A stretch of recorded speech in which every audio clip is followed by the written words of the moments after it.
रोहित पवार की पूरी press conference. Ajit Pawar की हत्या दुर्घटना। प्रत्येक व्यक्तीला जो प्रश्न पडलेला आहे की अजितदादांचा जो ॲक्सिडेंट होता तो एक अपघात होता का घात होता, हा प्रश्न प्रत्येक व्यक्तीला पडलेला आहे। काल मुंबईकडे येत असताना पिंपरी चिंचवडमध्ये जेव्हा माझी गाडी स्लो झाली, सिग्नल लागलं होतं, तेव्हा माझ्या लेफ्ट साईडला एका रिक्षा चालकाने त्याची रिक्षा थांबवली, खाली उतरला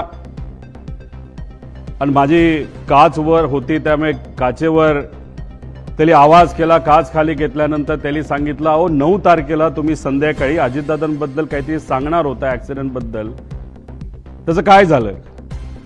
मी त्यांना सांगितलं काल नाही, म्हणजे 9 तारखेला नाही तर 10 तारखेला मी या बाबतीत मला काय वाटतं हे तिथं सांगणार आहे।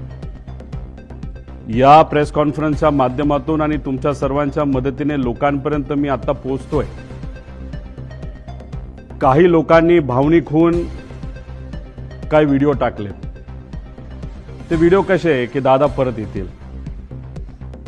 6 जण विमानामध्ये होते, 6वी व्यक्ती दादा होते। जी बॉडी तिथं सापडली ती दादांची नव्हतीच। दादा आज येतील, उद्या येतील। मला त्यांना सांगायचं आहे की आज जर दादा परत आले तर मी सुद्धा त्यांना घट्ट मिठी मारेल। पण ॲक्सिडेंट झाल्यानंतर 6 दिवस दररोज जेव्हा मी उठत होतो तेव्हा मला असं वाटत होतं काहीतरी घाणेरडं स्वप्न मी तिथं बघितलेलं आहे की दादांचा ॲक्सिडेंट झाला आणि ते फक्त स्वप्नच होतं आणि खऱ्या अर्थाने ही गोष्ट घडली नाही असं कुठेतरी मला तिथं वाटत होतं। कधीपर्यंत? जेव्हा दादांचा एक स्वेटर तो सुद्धा जळलेला, त्यांची चप्पल, त्यांचं घड्याळ जे दररोज ते घालायचे आणि ते घड्याळ दादा कधी पण त्यांचा जो वेळ असतो ते 15 मिनिटं पुढे ठेवायचे। 9 वाजलं त्या घड्याळात वाजले होते आणि ते जळलेलं घड्याळ बंद पडलेलं तिथं मी बघितलं आणि जे कोणी तिथं बघत होते त्यांच्या डोळ्यात अक्षरशः अश्रू होतं। कोणी निशब्द झाले होते, कोणाला काहीच बोलता येत नव्हतं। त्यामुळे मला सर्व लोकांना एवढंच सांगायचं आहे की जी घटना झाली नाही, जे दादांना झालं नाही आपल्या सर्वांना वाटतं तसं नसून ही घटना झाली आहे आणि आज दादा आपल्यामध्ये नसले तरी सुद्धा विचाराने ते आपल्या सर्वांबरोबर आहेत। ते हे एक प्रेझेंटेशन इथं मी तुमच्या सर्वांसाठी केलेलं आहे। या प्रेझेंटेशनमध्ये मी स्वतः, माझी टीम, मित्र, ज्यांच्या कोणाकडे पर्यंत मी पोचू शकलो त्यांच्याकडनं जी माहिती आम्हाला मिळाली ती माहिती या प्रेझेंटेशनच्या माध्यमातून आपल्या सर्वांपर्यंत आणण्याचा प्रामाणिकपणे प्रयत्न केलेला आहे। काही लोक म्हणतील ही कुठून आणली, कशी आणली?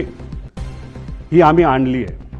अजितदादांच्या प्रेमापोटी ही माहिती आम्ही गोळा केलेली आहे। मी सरकारमध्ये नाही, आम्ही सरकारमध्ये नसलो तरी जे काही जमलं, कारण का शेवटी दादा असतील, साहेब असतील, आम्हा सर्वांना एवढंच सांगितलेलं आहे की प्रयत्न करत राहावा आणि तो प्रयत्न या प्रेझेंटेशनच्या माध्यमातून हाच केलेला आहे की खरं काय घडलं याची माहिती लोकांना पाहिजे, आम्हाला माहिती पाहिजे, म्हणून हा प्रामाणिक असा प्रयत्न तिथं केलेला आहे। माझ्यासारख्या छोट्याशा कार्यकर्त्याला जर एवढं जमत असेल तर मला असं वाटतं की जर सगळ्या रिसर्च एजन्सी, इन्व्हेस्टिगेशन एजन्सी जर सरकारने नाही तर सरकारमध्ये असणाऱ्या लोकांनी जर लावल्या तर लवकरात लवकर आपल्याला या बाबतीतलं रहस्य त्या ठिकाणी कळू शकतं। सुरुवात करत असताना आता दादांचा मुंबई ते बारामतीचा विमान प्रवास थोडक्यात दिलेला आहे। 210 किलोमीटर विमानाचं अंतर त्यांना तिथं कव्हर करायचं होतं। 27 मिनिटं त्यांना त्या ठिकाणी लागणार होती आणि विमान कुठलं होतं तर VSR ही एक कंपनी ऑपरेटर, त्यांचं त्या ठिकाणी ते होतं। लेअरजेट नावाचा एक ब्रँड आहे, बंबार्डियर नावाची एक कंपनी आहे कॅनडाची, पण हे विमान हे अमेरिकेमध्ये त्या ठिकाणी बनलं आहे। पुढं आता याबद्दल विमानाबद्दल बोलायचं झालं, बंबार्डियर एरोस्पेस 2010ला हे विमान बनलेलं आहे। लेअरजेट 45 हे विमानाचा टाईप आहे खूप फास्ट विमान असतं. 51,000 फूट उंचीवर हे विमान त्या ठिकाणी ट्रॅव्हल करतं. बाकीचे जर विमानं आपण बघितली ज्याच्यामध्ये कुठली असू द्या तर ते विमानं हे 41,000च्या आसपास त्या ठिकाणी असतात. आता हे विमान लेअरजेट 45 असं त्या ठिकाणी दिसतं. त्याचे इंटरनल पार्ट हे मी तुम्हाला इथं दाखवले. अंदाजे अजूनपर्यंत आम्हाला कळलेलं नाही. अंदाजे या बाजूला म्हणजे लेफ्ट साईडला दादा तिथे कुठंतरी त्या ठिकाणी बसले असावे. या सेक्शनमध्ये आपल्या बॅगा नाहीतर अतिरिक्त जो काय आपल्या बरोबर सामान असतं हे सामान या भागामध्ये त्या ठिकाणी ठेवलं जातं. इथं पेट्रोल म्हणजे ह्या पेट्रोलच्या टाक्या आहेत असं आपल्याला समजायला काय हरकत नाही. बाकी डिटेल जर कोणाला पाहिजे असतं तर हे डिटेलमध्ये इथं दिलेलं आहे. आता या VSR कंपनीची माहिती मला आपल्या सर्वांना द्यायची. याच्यामध्ये विजय कुमार सिंग त्यानंतर सीमा रिमी सिंग हे दोघं याच्यामध्ये पार्टनर आहेत. आणि विस्टा सेल्स प्रायव्हेट लिमिटेड नावाची एक कंपनी आहे. 2 डिरेक्टर विजय कुमार सिंग आणि रोहित सिंग. विजय आणि रोहित हा विजयचा मुलगा आहे. रोहित सिंगबद्दल मी पुढे 2-3 स्लाईड पुढे त्या ठिकाणी आपल्या सर्वांना माहिती देतो. याच्यामध्ये जर बघितलं तर हे 3 शेअर होल्डर इथं दिसतात. पण या खोलामध्ये जर गेलो विस्टा सेल्स प्रायव्हेट लिमिटेडमध्ये 27 वेगवेगळे शेअर होल्डर आहेत. त्याच्यात जर खूप खोलात आपण गेलो तर कोणाची कंपनी आहे, कोण तिथं शेअर होल्डर आहे, विमान कोणाचे हे तिथं आपल्या सर्वांना कळेल. पण याच्या खोलामध्ये तिथं आम्ही जात नाही. त्या पद्धतीची माहिती आमच्यापर्यंत आहे. पण अजून खोलात जाऊन जर उद्या जाऊन लागलं तर ती माहिती आपल्या सर्वांना आम्ही देऊ शकतो. त्यानंतर या कंपनीकडनं या कंपनीचं VSRचं तसं बघितलं तर लेअर जेटच्या बाबतीत त्यांची मोनोपोली आहे या देशामध्ये. सगळ्यात जास्त लेअर जेटचे विमानं जर कोणाकडे असतील तर ते VSR नावाच्या कंपनीकडनं. विजय कुमार सिंग एक छोट्या कंपनीमध्ये काम करायचे पण नंतर कष्ट केले असतील नाहीतर काय बऱ्याच काय गोष्टी झाल्या असतील. त्यांनी स्वतःची VSR नावाची ही कंपनी तिथं सुरू केलेली आहे. आता अपघाताच्या दिवसाची टाईमलाईन जर आपण बघितली तर 7:02 तिथं जो क्रू असतो म्हणजे पायलट अटेंडंट हे सगळे तिथं 7:02 तिथं पोहोचले. कॅप्टननी चेक केलं बारामती एअरपोर्टला. तिथं फोन केला असेल, माहिती घेतली असेल, ATCशी बोलणं झालं असेल, बाबा तिथं विजिबिलिटी आहे का असा प्रश्न तिथं केल्यानंतर तिथं ऑल ओके 7:10 सांगण्यात आलं. 7:17 दीपक जाधव विदीप जाधव जे त्यांचे PSO होते दादांचे हे तिथं पोचले होते. 7:50 दादा विमानतळाकडे पोचले. 7:56 विमान मुंबई विमानतळ रडारच्या संपर्कात आलं की मुंबईच्या ATCला सांगितलं आता आम्ही टेक ऑफ करायला तयार आहे. 8:10 आणि 51 सेकंडला हे टेक ऑफ झालं. तुम्ही म्हणताल या बाजूला काय, या बाजूला काय आहे याची माहिती थोड्या वेळानंतर मी आपल्या सर्वांना देतो. पण ही माहिती अतिशय महत्त्वाची आहे. एका ग्रुप चॅटची ही माहिती आहे आणि त्या ग्रुप चॅटवर खूप काय आपल्याला पुढे जाऊन कळणार आहे. नाव फक्त दिलंय, पुढचा नंबर तिथं मी दिलेला नाही पण नंबर सुद्धा तिथं आहे. एका ऍक्च्युअल ग्रुप चॅटमधले हे स्नॅपशॉट तिथं काढलेले. त्या ग्रुप चॅटमध्ये अधिकारी सुद्धा असतात, PA सुद्धा असतात. त्याबद्दलची माहिती मी पुढे तुम्हा सर्वांना देतो. आता विमान 8:22 विमान लोणावळा जवळच्या आसपास त्या ठिकाणी तिथं असेल. 8:25 विमान पुणे शहराजवळ असेल. 8:30 विमान यवत हे जे गाव आहे त्याच्या आसपास असेल. 8:32 सुपे म्हणून गाव, सुपे जळगाव गाव हे बारामतीमध्ये आहे तिथं असेल. 8:43 ते 8:45 दरम्यान दुर्दैवी घटना.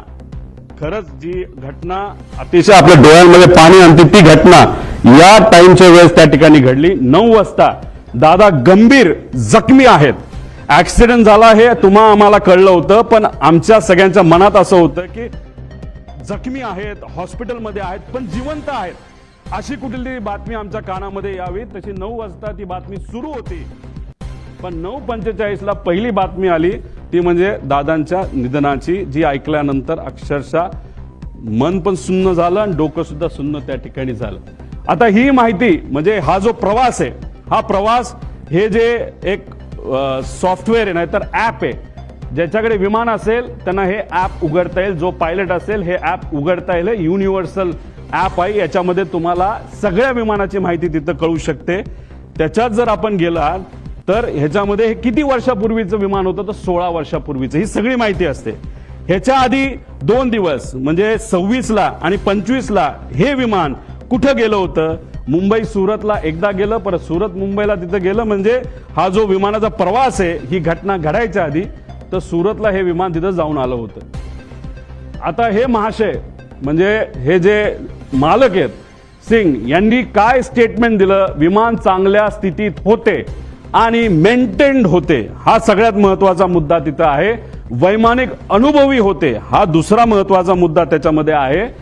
अपघात व्हिजिबिलिटी इश्यूमुळे झाल्याची शक्यता आहे, हाही मुद्दा त्याच्यामध्ये त्या ठिकाणी आहे. आता या आमच्या ताई बारामतीच्या आहेत, त्यांचं काय स्टेटमेंट हे थोडंसं तुम्ही ऐकून घ्यावं. गावाकडून आलं होतं, पूर्ण असा विमानाचा आवाज वेगळाच येत होता नेहमी. म्हणजे यांचं आणि तिथं असणारे बरेच काही हे आहेत की त्यांचं असं मत होतं की रोज तिथं जे पायलटला शिकवलं जातं त्याची विमानं रोज ये जा करत असतात. दादांची विमानं बऱ्याच वेळा आलेली आहेत, मोठ्या मोठ्या व्यावसायिकांची विमानं आलेली, पण हे विमान जेव्हा त्या गावाच्या वरून गेलं होतं, एक तर ते जवळून गेलं होतं आणि त्याचा आवाज थोडा वेगळा आला होता. म्हणजे कदाचित मेंटेनन्सचा हा मुद्दा असू शकतो पुढे. आता हा व्हिडिओ तुम्ही डिटेलमध्ये बघा. हा व्हिडिओ एका ग्रामपंचायतीचा व्हिडिओ आहे. हे गोल दाखवलंय, तो जे विमान आलं सरळ झालं, ते तिथं टिल्ट झालं आणि दुर्दैवी 11 सेकंदात ते खाली आपल्या सगळ्यांना पडलेला आणि तो स्फोट झालेला त्या ठिकाणी बघायला म्हटलं. म्हणजे हा सगळा सीसीटीव्ही फुटेज हा आपल्या सर्वांना बघायला मिळतो आणि हे झालं, हे सीसीटीव्ही फुटेज आपल्याला मिळालं म्हणून आता आपण सर्वजण चर्चा करू शकतोय. हे सीसीटीव्ही फुटेज आलं नसतं तर जसं इतर प्लेन क्रॅश बद्दल नुसतं मोघमच बोललं जातं, तसंच कदाचित या बाबतीत सुद्धा दुर्दैवाने बोललं जाऊ शकलं असतं. पण हा सीसीटीव्ही फुटेज आपल्या सर्वांसाठी अतिशय महत्वाचा आहे. आता याच्यामध्ये आपल्याला प्रश्न काय पडतात, म्हणजे मालक तर बोलून गेला की काय झालं असावं, हे असेल त्याच्यामध्ये विमान काय बिघाड, म्हणजे ह्याच्यामध्ये काय बिघाड झाला होता ज्याच्यामुळे ते विमान स्टॉल झालं म्हणजे बंद पडून ते एका बाजूला त्या ठिकाणी वळलं. तर का ते स्टॉल झालं, असं का झालं, मेकॅनिकल फेल्युअर झाला असेल का, त्यानंतर टेक ऑफ पूर्वी विमान चेक करण्यात आले होते का. आपण कधी गाडी घराच्या बाहेर काढत असताना पेट्रोल आहे का, ऑइल आहे का, ह्या बेसिक गोष्टी बघतो. तसं विमान उडवायच्या आधी त्याच्यामध्ये टेक ऑफ पूर्वी विमानाचं इन्स्पेक्शन एक मेकॅनिकल अधिकारी करत असतो. त्याचं कामच तेवढं असतं की विमान नीट आहे का, सगळ्या केबल लागल्यात का. जसं की लिफ्ट आपल्या घरी असेल नाही तर ऑफिसमध्ये असेल आणि त्याचं इन्स्पेक्शन जर करायचं असेल तर त्या ज्या केबल आहेत त्या नीट आहेत का, बटणं नीट दाबली जातात का, आणि समजा जर लाईट गेली तर लिफ्ट ऑटोमॅटिकली एका फ्लोअरला येऊन थांबते का, हे जे बेसिक लिफ्टमध्ये चेक केले जातात. हे तर 51,000 फीटला उडणारं विमान आहे आणि ह्याचं चेकअप तर करावाच लागतो. हे DGCA सुद्धा सांगितलेलं आहे. जगातल्या प्रत्येक देशामध्ये हे आपल्याला तिथं फॉलो करावं लागतं. त्यामुळे टेक ऑफ पूर्वी याचं काय चेकअप झालं होतं का, चेक करणारे कर्मचाऱ्यांना आता आपल्याला पकडावं लागणार आहे, बोलावं लागणार आहे, चर्चा करावी लागणार. ते आम्ही करू शकत नाही, पण जी कुठली एजन्सी आता सरकारने दिलेली आहे त्या एजन्सीला तिथं असणारे जे कोणी चेक करणारे कर्मचारी आहेत त्यांच्याशी तिथं आपल्याला बोलावं लागेल. टेक लॉग हा प्रत्येक विमानाचा टेक लॉग हा केला जातो. टेक लॉग असेल तो जो अधिकारी आहे मेकॅनिकल इन्चार्ज तो सही करतो आणि विमान चालक जे असतात को पायलट आणि मेन पायलट हे त्याच्यावर तिथं सही करतात. टेक लॉग सुद्धा आता आपल्याला शोधायचं आहे आणि विमान हे जे होतं ते एअरवर्दी होतं का, म्हणजे विमान उडण्याच्या लायकीचं होतं का, असा एक वेगळा रिपोर्ट हा DGCAचा असतो. तो सुद्धा तिथं बघण्याची जरूरत आहे.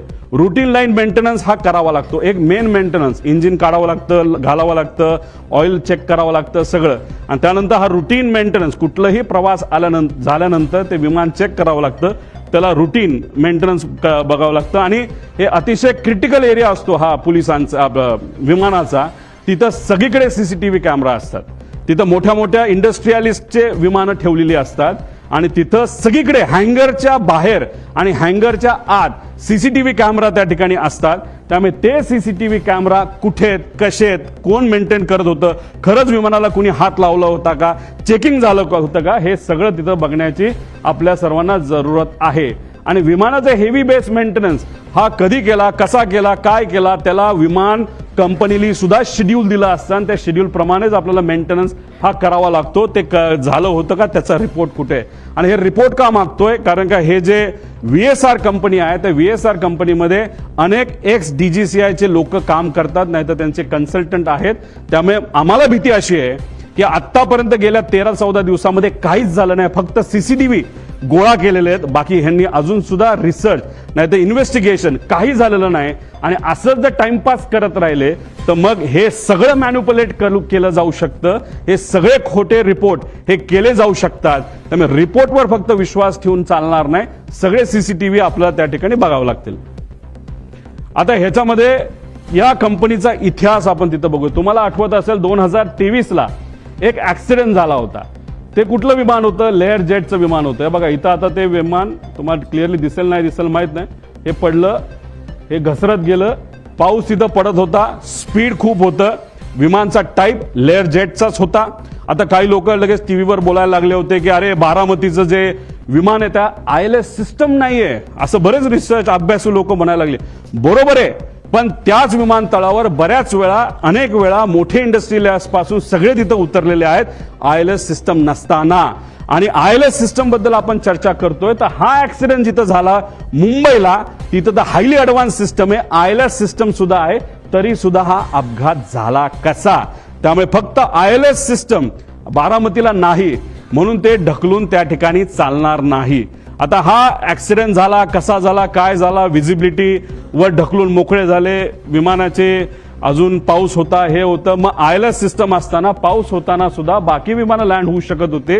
मग आमच्या VSR या कंपनीचं लेअर जेटचं विमान का लँड होऊ शकलं नाही आणि का घसरत गेलं याचा अभ्यास कुठं ना कुठे त्या ठिकाणी करावा लागेल. 2023चा हा विषय. मग आतापर्यंत रिपोर्ट आला असेल, आतापर्यंत एन्क्वायरी क्लिअर झाली असेल, तो रिपोर्ट मीडियाकडे आला असेल, तो रिपोर्ट कंपनीली जे लोक आत होते, ज्या कंपनीली ते भाड्यावर घेतलं होतं त्या लोकांना दिला असेल अशी अपेक्षा आपण करू. कारण 2 वर्ष एवढा मोठा अपघात होऊन हे कुठेही रिपोर्ट कोणी दाबू शकत नाही. बघूया काय झालं पुढं. दुर्दैव असं 2023ला हा अपघात झाला, पण आतापर्यंत त्याचा रिपोर्ट आलेला नाही. अजितदादांचा दुर्दैवी ऍक्सिडेंट झाल्यानंतर त्या बातम्या जेव्हा अख्ख्या देशामध्ये तुमच्या माध्यमातून त्या ठिकाणी केल्या गेल्या, तेव्हा कुठेतरी DGCAला तिथं जाग आली आणि final report soon in September 2023 Mumbai layer jet असं सांगण्यात आलं. म्हणजे कुठेतरी VSRचा एक होल्ड आहे DGCAवर, असं आमच्या सगळ्यांचं मत आहे.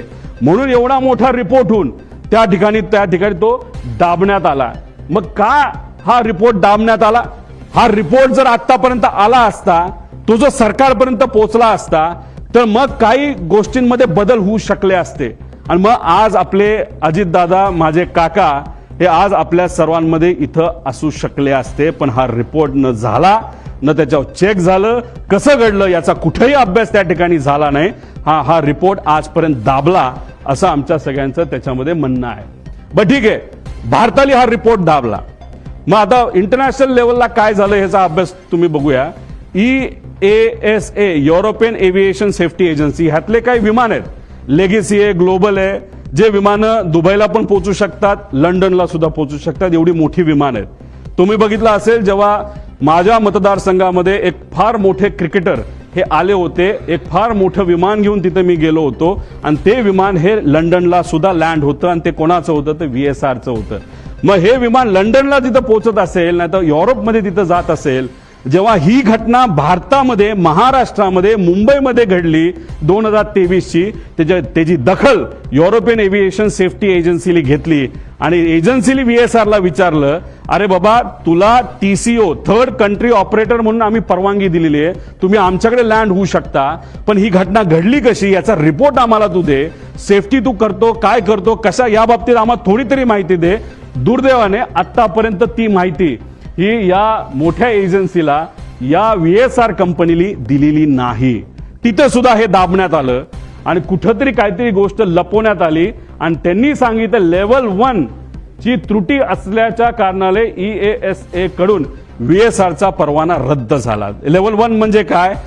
सगळ्यात बेसिक सेफ्टी ज्याच्यामुळे ऍक्सिडेंट होऊ शकतो, विमान पडू शकतं, माणूस जाऊ शकतो, याला लेव्हल 1 ची सेफ्टी त्याच्यामध्ये म्हणतात आणि ते तिथं झालं. आता there is major non compliance, त्याने हे direct serious risk to flight safety, immediate corrective action required, त्याशिवाय आम्ही उडून देणार नाही असं युरोपियन एजन्सीने सांगितलं. आणि त्यांनी काय केलं, सस्पेंडेड ऑपरेशन, ग्राउंडेड एअरक्राफ्ट, सगळे अप्रुव्हल्स आणि सर्टिफिकेट काढून टाकले, सगळा मेंटेनन्स आणि त्याच्या फ्लाईट ऍक्टिव्हिटीज त्या युरोपमध्ये होत्या सगळ्या बंद करून टाकल्या. आता हे जर युरोपची कंपनी करू शकते, हे महाराष्ट्रात घडलं, देशात घडलं, तरी VSR अजूनपर्यंत का विमानं उडवते असा प्रश्न आमच्या सगळ्यांचा आहे.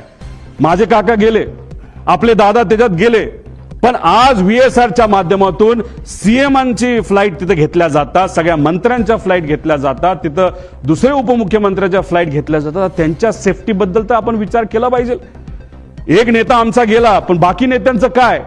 मग ह्या VSRला अजूनपर्यंत का परवानगी दिली जाते? त्यांचा एवढा होल्ड की अजितदादांचा ऍक्सिडेंट होऊन सुद्धा त्यांना तिथं थांबवलं जात नाही. ESA सारख्या मोठ्या एजन्सीली त्यांचा रद्द परवाना करून सुद्धा त्यांना तिथं परवानगी दिली जाते. तर एवढं फेवर VSRला का केलं जातं असं आमचं मत आहे. मग आम्ही काय केलं, एक्स पायलट, जे पायलट VSR कंपनीमध्ये काम करत होते, जे इंजिनियर VSR कंपनीमध्ये काम करत होते, DGCAचे एक्स अधिकारी जे VSRला ओळखून होते, या सर्व लोकांची चर्चा केल्यानंतर तुमच्यातले काही अभ्यासू आणि रिसर्च करणारे पत्रकार सुद्धा अशा लोकांना भेटल्यानंतर ह्या गोष्टी समोर आल्या. फ्लाईट ड्युटी टाइम लिमिटेशन, 12 तास गॅप लागतो. जर मी पायलट असेल आणि मी जर उडवलं असेल तर 12 तासानंतरच फ्लाईट उडू शकतो. पण ही कंपनी VSR कंपनी हे जे रिपोर्ट असतात FDTL हे मॅन्युपुलेट करतात. म्हणजे फक्त आकड्याचा खेळ त्या ठिकाणी केला जातो आणि 6 तासापूर्वी सुद्धा जर एखादा पायलट आला असेल तर त्याचा कदाचित इन्सेंटिव्ह दिलं जातं, नाही तर तुला नोकरीवरनं काढतो असं सांगितलं जातं आणि लगेचच त्याला तिथं विमानात बसवलं जातं. त्यानंतर कॉकपिट व्हॉइस रेकॉर्डिंग, म्हणजे एक असतो ब्लॅक बॉक्स. ब्लॅक बॉक्स मध्ये फक्त आवाज स्टोअर होतो असं नाही, आवाजाबरोबर ते जे इक्विपमेंट्स आहे ते कसे बिहेव करत होते, कुठं काय एक्सेलरेशन होतं, स्पीड काय होतं, आपली पोझिशन काय होती, कुठला काटा कुठं होता, हे सगळं ब्लॅक बॉक्स मध्ये तिथं येतं. पण नॉर्मली जर आपल्याला कॉकपिट व्हॉइस रेकॉर्डर हे साधे रेकॉर्डर असतात, त्यात कॉकपिटमध्ये काय झालं, संभाषण काय झालं याची माहिती आपल्याला देता येते. VSR मध्ये कॉकपिट व्हॉइस रेकॉर्डर सिस्टम हे बंद ठेवलं जातं. त्यानंतर चेकलिस्ट टेकलॉग हा मेंटेन नीट केला जात नाही, तर मॅन्युपुलेट केला जातो. स्टँडर्ड ऑपरेटिंग प्रोसिजर SOP त्यांचं कुठेही नाही. आणि कॉस्ट कटिंग मध्ये हे महाशय, ही कंपनी अतिशय माहिर आहे.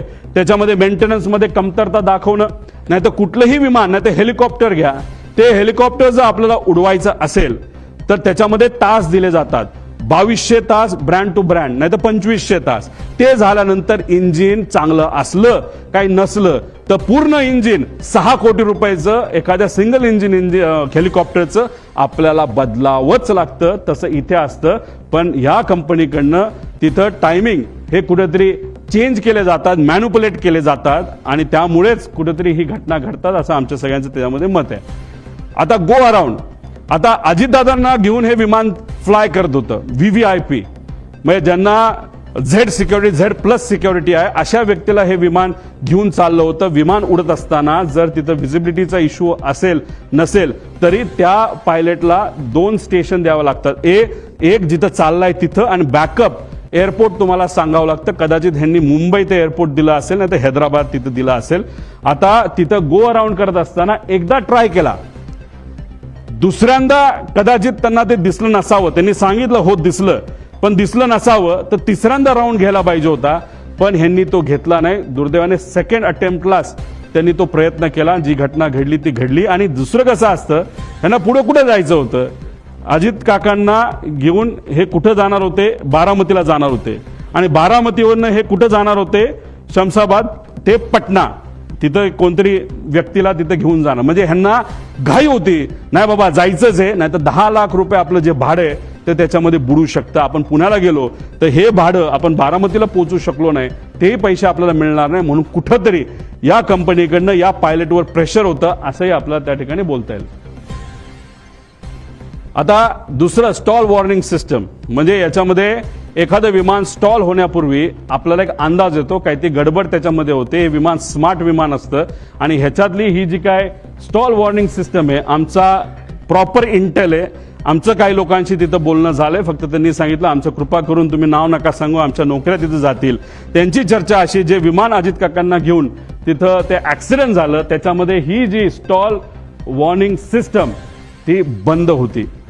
ती बंद असल्यामुळे काही गोष्टी आपल्याला आधीच कळल्या नाही आणि त्यामुळे ती घटना त्या ठिकाणी घडली असावी असं काही तज्ज्ञांचं तिथं मत आहे. आणि हेवी बेस मेंटेनन्स केलं कुणी ह्याच्यासाठी आम्ही हे पुरावे त्या ठिकाणी मागतोय. पीटीटी पुश टू टॉक म्हणजे तुमची वॉकी टॉकी असते, आपण बटन दाबतो, आपण बोलतो, पलीकडचं ऐकतो, तसं विमानामध्ये पीटीटी असतं.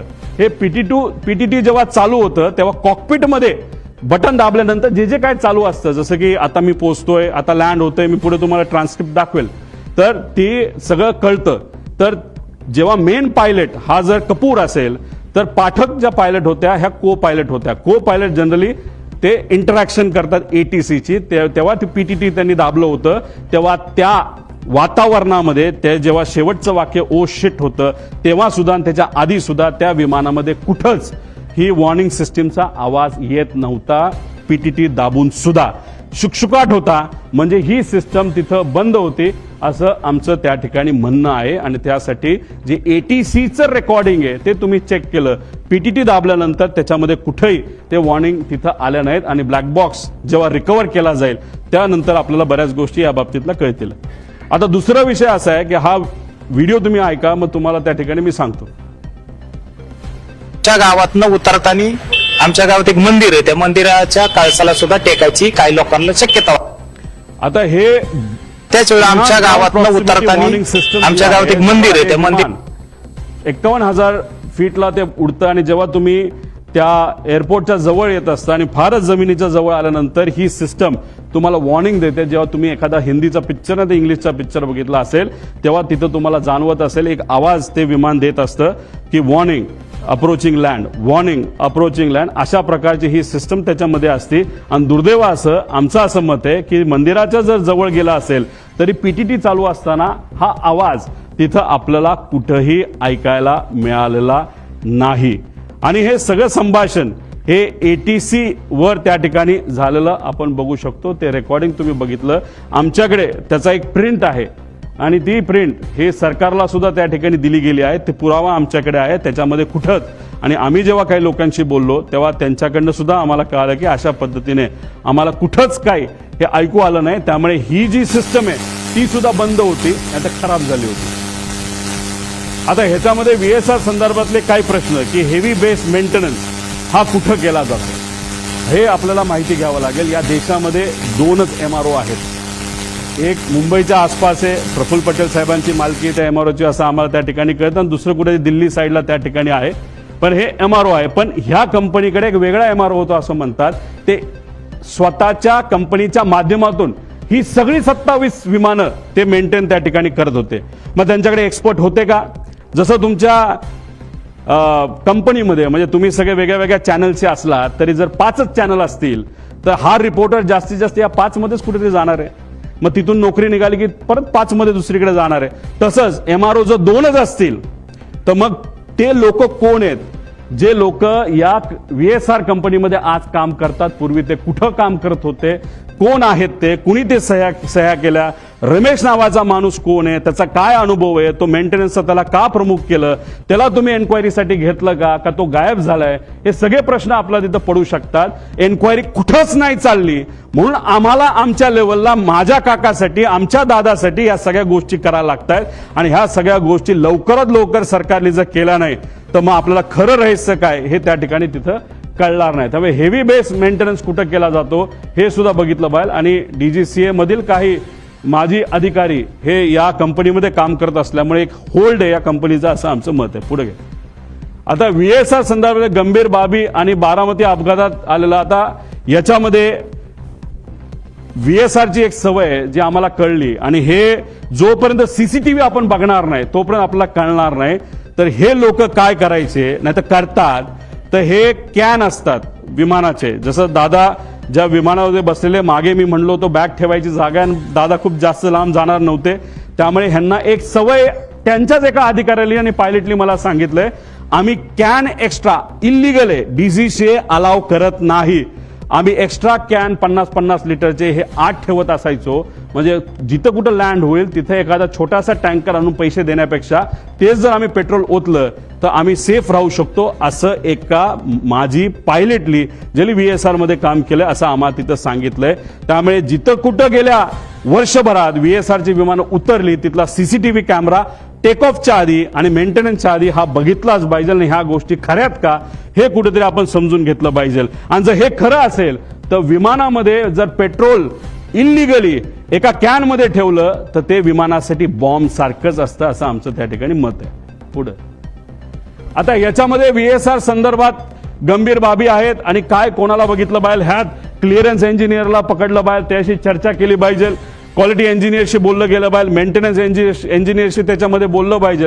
आणि हे सर्व नियमाचं उल्लंघन जर या कंपनीकडनं त्या ठिकाणी झालं पाहिजे तर या व्यक्तीवर कारवाई होणं आणि मनुष्यबळाचा गुन्हा या कंपनीच्या मालकांवर होणं अतिशय महत्वाचं आहे असं आमचं त्या ठिकाणी मत आहे. त्यानंतर EASA ने कंपनीला TCO परवाना सुरक्षेच्या कारणामुळे जर कॅन्सल केला असेल तर त्याला काही ना काही ते कारण आहे. आणि असं आहे की हे EASA ही जी युरोपियन कंपनी त्यांनी ऑलरेडी एक कॉपी DGCA ला पाठवलेली आहे. त्यामुळे DGCA ला मला विचारायचं आहे की ही कॉपी तुमच्याकडे येऊन सुद्धा तुमच्याकडे ती दिल्या गेल्यानंतर सुद्धा तुम्ही VSR ला का ऑपरेटिंग टर्म्स मध्ये ठेवलं, का त्याचा तुम्ही परवाना रद्द नाही केला असा प्रश्न एक पुतण्या जेली काकाला त्या ठिकाणी घालवलेला आहे, त्याचा त्या पुतण्याचा आणि एका कार्यकर्त्याचा त्या ठिकाणी आमचा प्रश्न आहे. आणि एवढं मोठं घात असून सुद्धा आता सुद्धा मुख्यमंत्री आणि दुसरे उपमुख्यमंत्री आणि बाकी नेते अजून सुद्धा VSR कंपनीच्या माध्यमातून ट्रॅव्हल करतायत, विमानातून त्या ठिकाणी ते जात आहेत. हे अतिशय घातक आहे. त्यामुळे या बाबतीची नोंद सरकारने तिथं घेणं फार महत्वाचं आहे. आता तुम्ही म्हणाल हे जे आहे हे काय आहे, एक ग्रुप असतो, सर्व मंत्र्यांकडे 2 ग्रुप असतात, ते ग्रुपचं नाव ते वेगळे ठेवू शकतात, पण एक साई एव्हिएशन नावाची कंपनी आहे, एरो नावाची कंपनी आहे. आता इथं मी GR तुम्हाला दिल्यानंतर तुम्हाला लागलं तर आम्ही तिथं देऊ. या कंपनीने अलोकेट केलेला 2 हँडलिंग कंपनी आहेत. मग या 2 कंपन्या खालचे जे ऑपरेटर आहेत VSR सारखे यांच्याशी संवाद साधून कुठलं विमान कधी अवेलेबल आहे, मंत्र्यांना कधी बाहेर याबद्दलची माहिती त्या ठिकाणी ती दिली जाते. मग त्या ग्रुपमध्ये कोण असतं तर त्या मंत्र्यांचे सगळे PA, ऑफिशियल PA आणि जे कोणी प्रोग्राम बनवतात ते PA, ते अधिकारी त्या ग्रुपमध्ये असतात. आणि त्याच्याच बरोबर आपले जे संचालय आहे ह्याचं महाराष्ट्राचं विमानांचं तिथले ते डायरेक्टर आहेत, ऑफिशियल IAS अधिकारी नाही तर त्या लेवलचा एक अधिकारी त्या ग्रुपमध्ये असतो. त्या ग्रुपमध्ये टाकलं जातं की उद्या जसं 27 जानेवारी 2026 ला 8 वाजता मुंबई ते बारामती अजित पवारांना जायचं असं ग्रुपमध्ये. आणि एरोचा टाइम होता 1 ते 15 हे साईसाठी होतं, 16 ते 31 तारखेपर्यंत एरोच्या ग्रुपमध्ये हा मेसेज टाकला. हे कोण क्रिस्टोफर नावाचा जो कुणी तिथला मॅनेजर आहे का ओनर आहे त्यांनी टाकलं नोटेड सर. तो झालं 7:13 आणि 7:14 संध्याकाळी. म्हणजे जे काही लोक म्हणतात दादा हे विमानाने जाणारच होते, हे प्री प्लॅन्ड होतं, असं अजिबात नाही. आदल्या दिवशी संध्याकाळी 27 तारखेला संध्याकाळी 7:13 वाजता ठरलं की अरे आता खूपच उशीर झालेला आहे, आता उद्या विमानाला गेल्याशिवाय गत्यंतर नाही. नाहीतर दादा गाडीली जे काय प्लॅनिंग केलं होतं, तुम्ही तिथला CCTV बघा देवगिरीचा, तिथं तुम्हाला दिसेल सगळ्या गाडी या लाईनीमध्ये लागल्या होत्या. दादाचा अंदाज होता 5, 5:30 ते 6 पर्यंत आपल्याला गाडीली पुण्यापर्यंत जायचं आणि पुण्यातून बारामतीला गाडीली त्या ठिकाणी जायचं. तरी सुद्धा उशीर झाला म्हणून हा ग्रुपवर मेसेज टाकला आणि हे ग्रुप अशा पद्धतीने त्या ठिकाणी चालवले जातात. आता हे एरो नावाचा ग्रुप कंपनी कोणाची हे आपल्याला पुढे जाऊन बघावं लागेल. आता हे एरो कंपनी आहे, सरकारची विमाने बुक करण्यासाठी ही काम करते. ह्याचा जो हँडलर आहे आता तो कोण आहे आपल्याला शोधावा लागणार आहे, त्याचं फार वजन आहे एअरपोर्टवर, तो म्हणेल तसं तिथं काम केलं जातं असं माझं मत आहे. ही कंपनी कोणाची आपल्याला बघा नाही. एक कंपनीचा डायरेक्टर जो आहे तो पतंजली कंपनीमध्ये सुद्धा डायरेक्टर असं आम्हाला कळालं, पण आम्ही खूप खोलात गेलो असं नाही. ज्याला कोणाला बघायचं असेल ना तर ह्या ज्या इन्व्हेस्टिगेशन एजन्सीज आहेत त्यांनी सुद्धा एरोकडे लक्ष देण्याची जरूरत आहे. आता पुढे जाऊन तुम्हाला सांगतो त्या ग्रुपवर काय चर्चा झाली होती, पुढे घ्या. आता हा प्रश्न आहे घातपात आहे का. मला सुद्धा शंका आहे की कदाचित हे घातपात असू शकतं का, तर हे पुढच्या काही स्लाइड्समध्ये मी आपल्या सर्वांना सांगतो. आता याच्यामध्ये आम्ही जेव्हा हा रिसर्च करत होतो, चर्चा करत होतो, ते एक सिक्युरिटी एरियामध्ये काम केलेला व्यक्ती, माजी अधिकारी, तो माझ्याकडे आला. त्याने मला सांगितलं, तुला इस्रायल माहिती आहे का? मी म्हटलं माहिती आहे. तुला मग मोसाद माहिती आहे का? म्हटलं माहिती आहे. मग त्याचं काय? ते म्हणले हे पुस्तक बघ. मी म्हटलं बरं, मग या पुस्तकाचं काय? ते म्हणले त्या पेजवर तू जा आणि त्या पेजवर एक लाईन आहे, ती लाईन तू त्या ठिकाणी वाच. ती कुठली लाईन आहे? ती ही लाईन आहे. आता डेगन नावाचा जो माणूस आहे तो एक एजंट आहे. एजंट म्हणजे कोण? जो एखाद्या व्यक्तीला असॅसिनेट नाहीतर एखाद्या व्यक्तीला मारायचं असेल प्लॅनिंगली, तर हा तो डेगन नावाचा एजंट आहे. त्याचं सगळ्यात उत्कृष्ट पद्धत मारायची काय असते त्या डेगन नावाच्या पुस्तकात दिलेलं आहे की sometimes it's most effective to kill the driver and that's that. त्याचा अर्थ की एखाद्या व्यक्तीला आपल्याला जर मारायचं असेल तर सगळ्यात सोपा मार्ग कुठला असेल, तर त्या व्यक्तीचा जो चालक आहे त्याला जर आपण मारलं तर विषय संपला. आता गाडीत असेल तर ड्रायव्हर, मोटरसायकलला असेल तर रायडर, आणि विमानात असेल तर पायलट, असं म्हणायला काय हरकत आहे. पुढं आता घातपात, आता ही राज्यभरात चर्चा आहे. ह्याच्या खोलात जावं लागेल, ह्याच्या डिटेलमध्ये जाऊन माहिती घ्यावी लागेल, रिसर्च करावं लागेल. पण माझा काका गेलाय, आमचा दादा गेलाय, महाराष्ट्राचा एक फार मोठा नेता गेलेला आहे. तर ही घटना लाईटली घेऊन चालणार नाही.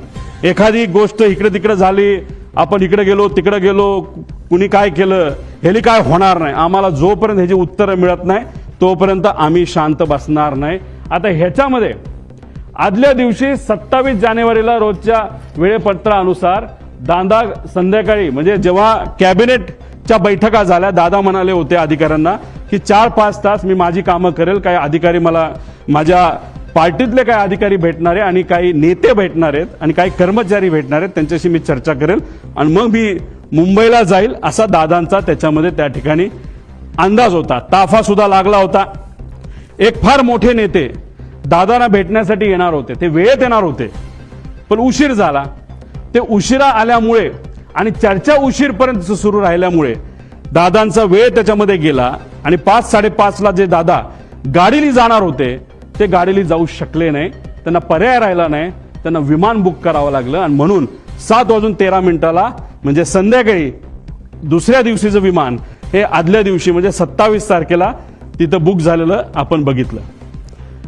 पूर्व विदर्भातील एक कुठले तरी नेते, हे मोबाईल चेक करा दादांचे, नाही तर लँडलाईनवर कोणाचा फोन होता काय होता मला माहित नाही, पण मला जे कळालेलं आहे सही करावीच लागते. फार महत्वाची फाईल आहे. आणि मग ती फाईल कुठे हे जेव्हा बघितलं गेलं, ती फाईल घरी नव्हती, ती फाईल मंत्रालयाच्या कार्यालयामध्ये होती दादांच्या. दादा कुठलीच फाईल मोकळी ठेवत नाहीत, पण अचानक ती फाईल तिथं होती. मग ती दादानी बोलवली. बोलवण्यात येण्यात मुंबईचं संध्याकाळचं ट्रॅफिक तुम्हाला माहिती आहे. ती फाईल पोहोचूस तर वेळ गेला. वेळ गेल्यानंतर ती फाईल आली. पण एक मोठा नेता आपल्या पक्षाचं बोलत असेल तर सही तर करावीच लागेल. आणि मग दादानी ती सही केली. ती फाईल यूज तर सही करूस तर त्याच्यामध्ये दुर्दैवाने त्या ठिकाणी वेळ गेला. आता ह्याच्यात खोलात जर जायचं असेल, कारण आमच्या पण ओळखी तिथं आहेत, आमच्या पण जीवाची माणसं आहेत. अजितदादांबरोबर जेव्हा केव्हा मी भेटलो आणि दादांचा जो काही शेवटचे 3-4 महिने होते त्यात मी, दादा आणि त्यांच्याबरोबरचे अधिकारी एकदम घट्टपणे एक फार महत्वाची चर्चा त्या ठिकाणी करायचो. आणि ती करत असताना मग काही अधिकाऱ्यांचे, कर्मचाऱ्यांचे त्याच्यावर आमच्यावर त्या ठिकाणी विश्वास असल्यामुळे तिथं चर्चा काय चालली होती हा विषय जेव्हा केला, तेव्हा तिथं चर्चा कुठले तरी राजकीय कन्सल्टंट कोणीतरी आहे, त्यांचा जो कॉन्ट्रॅक्ट आहे जो शेकडो कोटीचा आहे तो आपल्याला कॅन्सल करावा लागतोय. कारण त्यांच्याकडनं काहीच आपल्याला मिळत नाही, त्याचा काहीच फायदा होत नाही.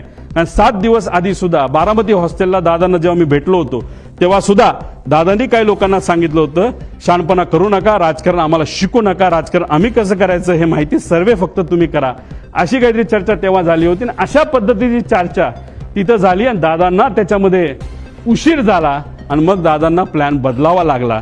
आता हे सगळे बॅकग्राऊंड तुम्हाला फक्त सांगतोय. त्याचं कारण असं की प्लॅन का बदलावा लागला. आता मी येतो 28 तारखेला.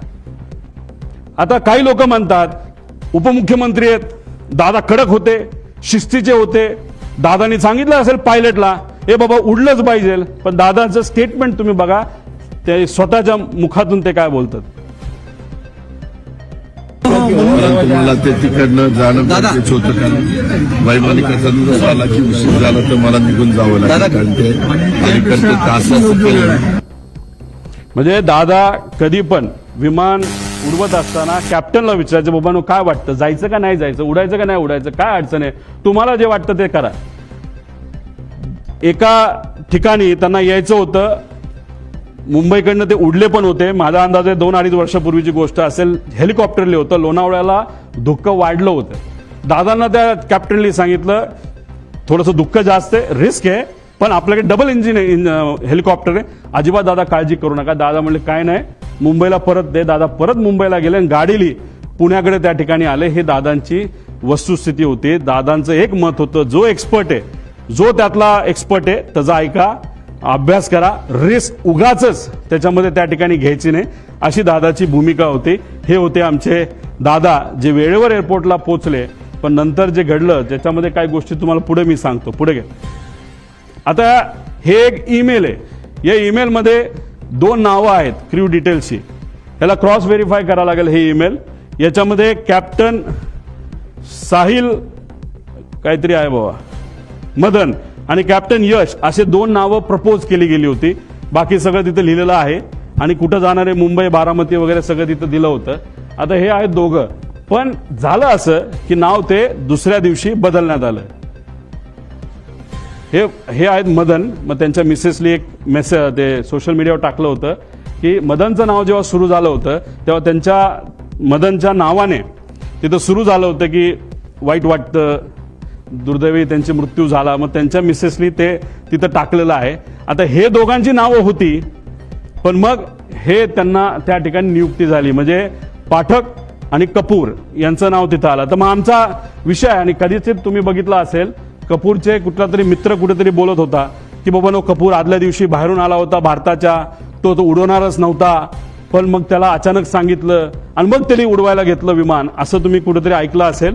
तर मग आमचा प्रश्न असा आहे की मग टेक ऑफ पूर्वी मुख्य पायलट हे का बदलले गेले आणि मग का असं नाव चेंज त्या ठिकाणी केलं गेलं. आणि जर टेक ऑफ करायचं असेल तर त्या पायलटला आधीच यावं लागतं.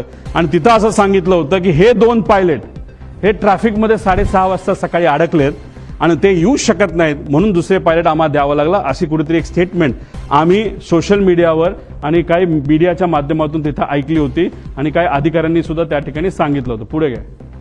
आता हे व्यक्ती आहेत, 7 वाजता हे क्रू तिथं पोहोचलं.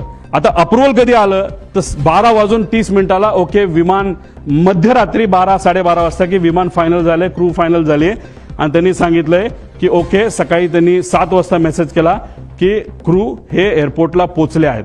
मग आता प्रश्न आम्हाला असे निर्माण होतात, पुढे घ्या, की हे जे 2 पायलट आहेत जे ट्रॅफिकमध्ये अडकले असं म्हणतात, मग कुठं होते, त्यांचा CDR तुम्ही काढलाय का, ट्रॅफिक पोलीसच्या बऱ्याच ठिकाणी तिथं CCTV कॅमेराज आहेत, ते तुम्ही तिथं बघितले का. मग हे 2 ट्रॅफिकमध्ये अडकले, तर मग हे 2 काय एअरपोर्टलाच राहायला होते का, एअरपोर्टच्या जवळ राहायला होते का, मग हे दोघं तिथं कसे आले, असा बरेच काही प्रश्न आम्हाला तिथं पडतात. त्यानंतर ते आल्यानंतर ब्रेथ अनालिसिसची टेस्ट झाली का, ज्याच्यामध्ये आपल्याला ते जसं पोलिसांनी रात्री तुम्हाला पकडलं, तुम्ही पिलं असलं काय नसलं काय तुम्हाला ते फुंकावं लागतं, तसं हायली ॲडव्हान्स्ड ब्रेथ अनालायझर हे एअरपोर्टला असतात, DGCA दिलेले असतात. त्याचा फोटो सुद्धा निघतो, ते CCTV आहेत का, तोच तो होतो का, त्याचं ब्रेथ अनालिझर केलं का, तिथं कॅमेरा आहेत का, कॅमेराचा रेकॉर्ड कोणाकडे आहे, त्यानंतर विमानाकडे गेल्यानंतर तिथं चेक करत असताना ते रेकॉर्ड आहेत का. 7 वाजता ते पोहोचले असतील, दादा जर 8ला पोहोचले असतील तर 1 तासाचा वेळ आहे, त्यात त्यांनी विमानं चेक केली आहेत का, विमानात काय वेगळं ठेवलंय का, असे बरेच प्रश्न त्याच्यामध्ये आम्हाला त्या ठिकाणी निघतात. आणि हे सर्व गोष्टी आता बघण्याची जरूरत आहे असं आमचं मत आहे. आणि कोणतरी असं म्हणलं होतं की कपूर हे हाँगकाँगवरनं आले होते, मग ते खरंच आले होते का इंटरनॅशनल फ्लाईटवरनं, हे सुद्धा बघण्याची जरूरत आहे. कारण इंटरनॅशनल फ्लाईटवरनं जर एक व्यक्ती ज्याला दारू प्यायची खूप सवय असं ऐकलं होतं आणि पुढेही काही पुरावे त्याच्यामध्ये आहे, मग इंटरनॅशनल फ्लाईटवर दारू दिली जाते, मग तो पिऊन आला होता का, अशा सगळ्या गोष्टी बघण्याची जरूरत आहे. कदाचित त्यांच्या परिवाराला असं वाटत असेल मी काहीतरी वेगळं बोलतोय, मला त्यांना एवढंच सांगायचं, आमचा तो हक्क आहे. आम्ही परिवारातली लोक आहेत. आमच्या शंका जर असतील तर शंकेचं निरसन हे झालंच पाहिजे, कारण आम्ही आमचा माणूस गमावलेला आहे. तुम्ही तुमचा माणूस गमावलेला आहे. तुम्ही तुमची बाजू बघा, आम्ही आमची बाजू बघतो. पण आमच्या मनात ज्या शंका आहेत त्याला कुठं ना कुठेतरी उत्तर हे मिळालं पाहिजे. का गेले 13 दिवस मला तरी तिथं झोप लागलेली नाही, आणि कदाचित जोपर्यंत ह्या गोष्टी सापडत नाही, क्लिअर होत नाही, तोपर्यंत झोप लागणार नाही, आणि मी झोपणार सुद्धा त्याच्यामध्ये नाही. पुढे तुम्ही जर गेला तर आता मुख्य पायलट सुमित कपूर बद्दल आपण थोडीशी माहिती घेऊ. मार्च 10ला दिल्ली बेंगळुरू विमान उडण्यापूर्वी त्याला प्री फ्लाईट अल्कोहोल टेस्टमध्ये त्याला पकडण्यात आलं. पुन्हा 7 एप्रिल 17ला दिल्ली गुवाहाटीचं विमान उडवत असताना त्याचं टेस्टिंग जेव्हा केलं तेव्हा तो सापडला. तुम्ही म्हणा तिथं सापडला, इथं का नाही? ह्या सगळ्या कमर्शियल फ्लाईट्स होत्या असं आम्हाला कळतंय. कमर्शियल फ्लाईट्सवर बऱ्याच गोष्टी स्ट्रिक्ट असतात. प्रायव्हेट फ्लाईटला कदाचित तेवढ्या स्ट्रिक्ट नसाव्या असं वाटतं. 3 वर्ष त्याला निलंब करण्यात आलं. त्याच्याबरोबर काम करण्याला एका व्यक्तीला आम्ही जेव्हा बोललो त्यांनी सांगितलं, लेअरजेट म्हणजे उद्या जर मला ग्लोबल नावाचं विमान उडवायचं असेल तर मला त्याचं ट्रेनिंग घ्यावं लागतं, त्या कंपनीकडे जावं लागतं. तसंच हा सीपी म्हणजे कमर्शियल पायलट असल्यामुळे बोईंग एअरबस उडवत असेल आणि तिथं लेअरजेट उडवायचं असेल तर त्याला अमेरिकेत लेअरजेटची फॅक्टरी म्हणजे बंबार्डियरची फॅक्टरी असल्यामुळे अमेरिकेत जाणं महत्वाचं होतं. तो तिथं गेला. मला जे कळालंय तिथं गेल्यानंतर दुर्दैव असं त्यांनी इतकी दारू पिली का काहीतरी असं मला कळालंय. हे क्रॉस व्हेरीफाय करावं लागेल की त्यांना ट्रेनिंगला जाता आलं नाही. हे रिपोर्ट आता आपल्याला काढावं लागतील, खरंच हे घडलं होतं का, आणि त्यांना परत ट्रेनिंगला पाठवण्यात आलं असंही आम्हाला त्याच्यामध्ये त्या ठिकाणी कळलं होतं. आता इतर पायलटली लेझर जेटची परीक्षा अमेरिकेला सांगितलं. आता एक बडा नेता जो सांत्वन करण्यासाठी घरी आला होता त्यांनी सांगितलं, हाच महाशय माझं सुद्धा विमान हेच VSR कंपनीचं हे नांदेडला हे घेऊन चालले होते, आणि ज्या पद्धतीने त्या कपूरली लँडिंग केली त्याच्यावरनं मी VSRला कंप्लेंट केलेली आहे. हा मोठा नेता कोण, नांदेडला कधी गेला होता, खरंच त्यांनी कंप्लेंट केली का, हे आपल्याला त्याच्यामध्ये बघावं लागेल. सत्तेतला एक मोठा नेता त्याच्यामध्ये आहे. त्यानंतर ट्रॅक रेकॉर्ड फारच वाईट होतं. तरी मग या व्यक्तीला तिथं अजितदादांचं विमान नाही तर VIPचं, उद्धव ठाकरे साहेबांचं, फडणवीस साहेबांचं, एकनाथ शिंदे साहेबांचं, ऍक्टरचं, या सगळ्यांचं विमान का उडवायला दिलं असा प्रश्न आमचा तिथं आहे. पुढं आता ह्याच्यामध्ये तुम्ही जर बघितलं असेल तर VK सिंग म्हणजे हा मालक, त्यांचा एक ग्रुप आहे व्हॉट्सअपचा. त्या ग्रुपवर आम्ही ही माहिती काढली. कशी काढली, काय काढली हे नका मला विचारू, पण ही माहिती आहे. आता तुम्ही म्हणाल ही माहिती तुम्ही देत आहात तरी ते डिलीट केलं तर काय, तुम्ही व्हॉट्सअप किती डिलीट करा, सगळी माहिती कळते. त्यामुळे जो कोणी तिथे इन्व्हेस्टिगेट करणार आहे, हा ग्रुप कुठला, हा ग्रुप कोणाचा, त्या ग्रुपवर कोण, आणि गेल्या 2 वर्षामधल्या त्याच्यावरच्या ज्या काही डिस्कशन आहेत हे लोकांसमोर त्या ठिकाणी आल्या पाहिजे. ह्याची एक डिस्कशन ह्याच्यामध्ये तुम्ही बघितली, today once again a important flight had to be cancelled as number 1 of PSC has been found to be badly drunk. दारू पिला होता.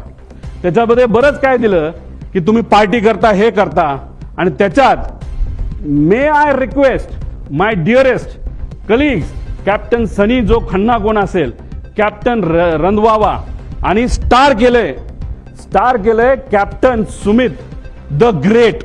म्हणजे दारू प्यायचा विषय आल्यानंतर द ग्रेट सुमित कॅप्टन, आणि खाली आहे कॅप्टन रोहित. आता तो सिंग आहे का? सिंग म्हणजे कोण? तो डायरेक्टर आहे VSR कंपनीमध्ये, म्हणजे याचाच कॅप्टनचा मुलगा. आता तो खरंच तो असेल रिसर्च नंतरच कळेल, आणि डायरेक्टरच तिथं दारू पित असेल पायलट असून सुद्धा, तर मग हे फार डेंजरस आहे. कारण डायरेक्टरलाच या गोष्टीचं महत्व नसेल तर बाकीच्या पायलट काय करणार? नाही तर जर डायरेक्टरच आपल्याबरोबर दारू पित असेल तर काय आपल्याला फरक पडतोय? अशी मानसिकता या लोकांची होऊ शकते असं आम्हाला वाटतं. हे त्यांच्याच ग्रुपवरनं काढलेला हा मेसेज आहे 2 जानेवारीचा. VSR कॅप्टन VK सिंग म्हणजे मालक. पुढं अजून एक मेसेज त्यांचा आहे, काय VSR ड्युटी सेल डील काय असेल ते. डिअर कॅप्टन सुमित भाई अँड जो कुणी असेल प्रावग, you will be sober and do not do your evening stunts. आता इव्हनिंग स्टंट्स मध्ये काय आम्हाला माहित नाही. विमान वेडवाकडे चालवायचा हा एक स्टंट असू शकतो, नाही तर दारू पिणं हा एक स्टंट असू शकतो, नाही तर ड्रग्ज घेणं हा स्टंट असू शकतो. म्हणजे हा स्टंटचा अर्थ मला तरी काही निघत नाही. हा आपल्याला बघावा लागेल, आणि त्याला सुमित उत्तर देतो, कॉपिट सर्ड, म्हणजे मला जर कोणी बोललं असतं हे तू वेड्यासारखा तिथं काल का वागत होता आणि जर मी वागलोच नव्हतो तर मी लिहिलं असतं sir that was not me and I won't do it. पण इथं वर जर दारूबद्दल बोललं असेल आणि खाली कॉपिट सर म्हणत असतील याच्यावरनं नक्कीच दाल में कुछ काला आहे असं आपल्याला म्हणता येईल. हा जो ब्रेथ अनालिझर आहे ह्याचा फोटो सुद्धा निघतो, ह्याचे रिपोर्ट आता आपल्याला बघावं लागणार. पुढे घ्या. आता वेगवेगळ्या सरकारी अहवालातील वेगवेगळी विसंगती. आता ह्याच्यामध्ये PIB प्रेस ब्युरो तुम्हाला माहिती आहे, हे कुठली माहिती देते ते तुम्हाला काय कुठलं ते DGCA जी माहिती दिली जाती ती PIB छापती. बरोबर आहे, बरोबर आहे. आता ही ट्रान्सक्रिप्ट आहे, ही कशाची ट्रान्सक्रिप्ट आहे तर ही बारामती ATC ची ट्रान्सक्रिप्ट आहे. वेळ न वेळ तिथं लिहिलेली आहे, इथं वेळ लिहिलेली आहे. मग काय एअरक्राफ्ट मधली ज्या त्या पाठक मॅडम आहेत त्या काय बोलल्या आणि बारामती ATC ला सुद्धा एक कोणतरी महिलाच होते असं आम्हाला कळलंय, त्या काय म्हणल्या याच्यामध्ये तिथं दिलेलं आहे. आता ह्याचा वेळ जर बघितला तर यांच्या PIB अनुसार म्हणजे DGCA अनुसार 8:18 काय झालं होतं, म्हणजे विमान बारामती ATCच्या संपर्कात आलं.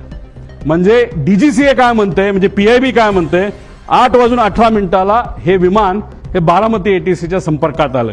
पण हे विमान आलं होतं 8:19. तुम्ही म्हणता एका मिनिटाने काय होणार आहे, हे विमान इतकं स्पीडमध्ये चालतं, हे एका मिनिटात हे विमान 15 किलोमीटर चालतं. आणि दादांचं जी काय घटना घडलेली आहे काही मीटरमध्ये घडलेली आहे याच्यावरनं एक मिनिटं हा महत्वाचा आहे. मग एवढी मोठी घटना घडली असेल तर मग 2 रिपोर्ट जे आहेत हे रिपोर्ट वेगळे का असा प्रश्न एक परिवारातला एक व्यक्ती म्हणून त्या ठिकाणी मी करतो. आता आगीचे लोट दिसण्याचे टायमिंग PIB DGCA किती म्हणतं 8:44, पण ट्रान्सक्रिप्ट प्रमाणे इथं 8:43:55 सांगितलं की मला आता लँडिंग पॅड म्हणजे स्ट्रिप तिथं दिसतीये. मग त्यांनी सांगितलं रनवे 11 क्लिअर टू लँड.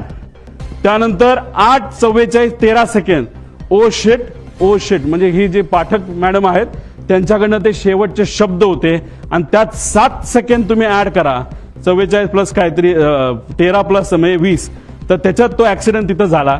म्हणजे हे टायमिंग आणि हे टायमिंग जर इथं 20 सेकंद तुम्ही ऍड केले म्हणजे 13 प्लस 7 20.20 म्हणजे 20 सेकंडचा याच्यामध्ये फरक आहे.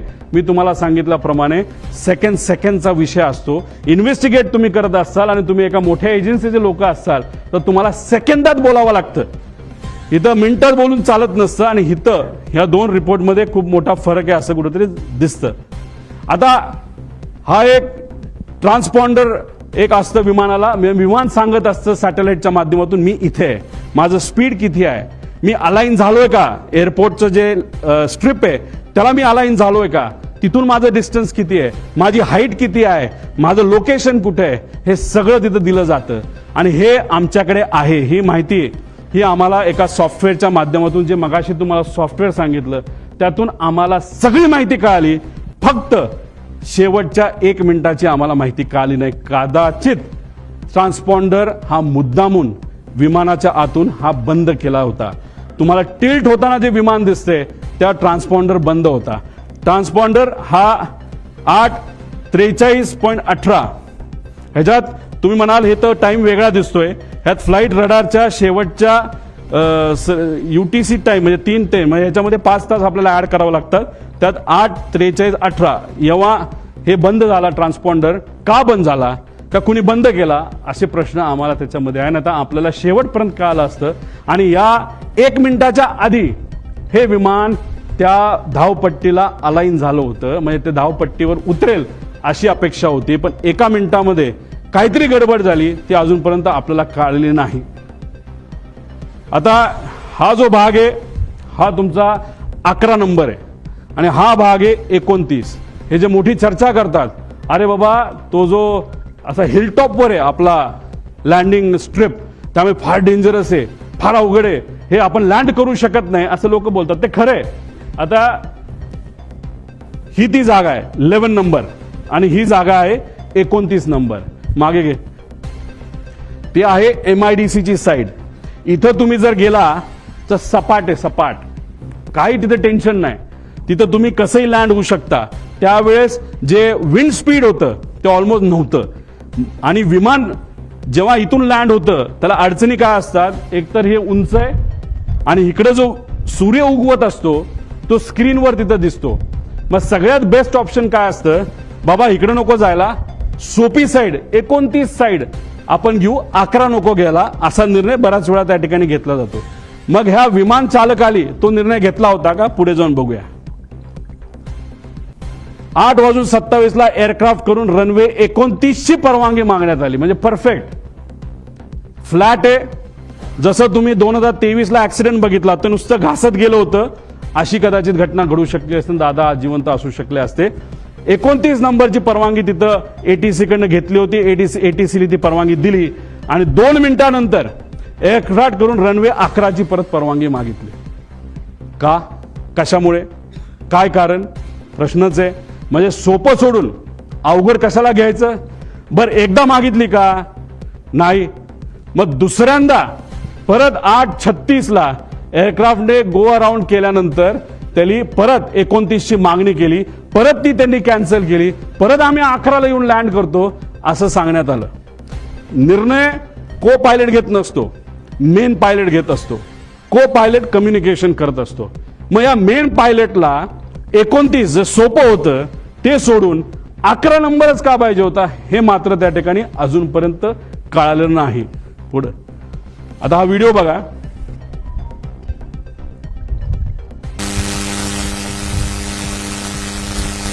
थोडं मागे या. ही लांबून तुम्हाला दिसत असेल, हे दुःख आहे. विजिबिलिटी हा प्रॉब्लेम होता. मागे या बाजूला थोडंसं तुम्ही जर बघितलं तर एक लाईन दिसते आणि नंतर ब्लास्ट दिसतो. थोडंसं डिटेलमध्ये बघा. एक लाईन आली, पडली, स्फोट झाला. ती लाईन काय, ती आग आहे का, हे सुद्धा बघण्याचे कारण आहे. हे आपल्याला बघावं लागेल. ते काय अजूनपर्यंत कळलं नाही. ही विजिबिलिटी आहे. जो रनवे आहे, रनवेच्या जवळ तिथं ट्रायल केली जाते, नाही तर ट्रेनिंग केलं जातं, म्हणून तिथं काही कॅमेरा ठेवले, त्या कॅमेरातला हे व्हिज्युअल आपल्या सगळ्यांना त्या ठिकाणी बघता येईल. पुढे घ्या. आता ह्याच्यामध्ये हे आहे व्हिज्युअल फ्लाईट रूल्स. हे रूल काय सांगतं, आता मी सुद्धा हेलिकॉप्टर जेव्हा जातो तेव्हा मला विचारावं लागतं टेक ऑफ किती वाजता करायचा. मग टेक ऑफ किती वाजता करायचा कोण परमिशन देतं, एटीसी. का परमिशन देतं, धुक्क असेल आणि 1500च्या खाली जर विजिबिलिटी असेल तर मला परवानगी मिळत नाही. मला परवानगी हेलिकॉप्टरला 1500च्या पुढे असा अंदाज त्या ठिकाणी आहे. मग मी विचारलं विमानाला काय परवानगी आहे. विमानाला स्ट्रिक्ट रूल आहेत.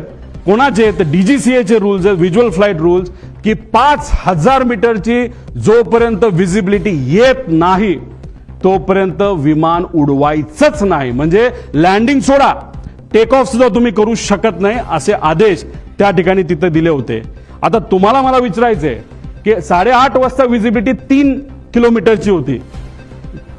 बघा 8:31 आणि 11 सेकंडला visibility is 3 kilometer as of now. कुणी सांगितलंय, बारामती एटीसी. आता इथं ही जी कोणी व्यक्ती आहे हँडलर एरोचा, तो काय म्हणतो, captain checking visibility at Baramati 7:03. All okay sir 7:10. म्हणजे काय, विजिबिलिटी इज ओके. मग आता एरोला पकडायला काय कारण आहे, एरोली खोटी माहिती का दिली. साधा प्रश्न आहे. 8:30 वाजता जर विजिबिलिटी 3 किलोमीटर असेल तर सकाळच्या वेळेस 7 वाजता विजिबिलिटी कमी असेल का जास्त असेल, धुक्क जास्तच असेल ना.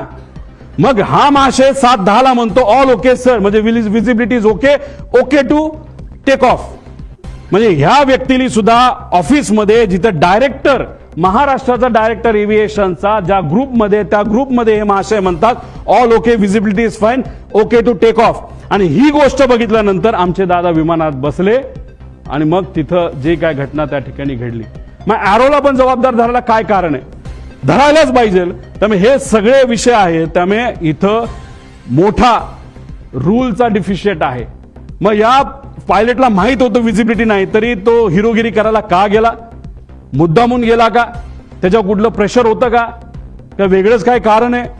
आणि कदाचित त्याच्या मनामध्ये ही घटना घडवायचीच होती अशी होते का, असे प्रश्न आम्हाला तिथं उद्भवतात. पुढच्या काय गोष्टी बघितल्यानंतर तुम्हाला त्या गोष्टी खऱ्या वाटतील. पुढे घे.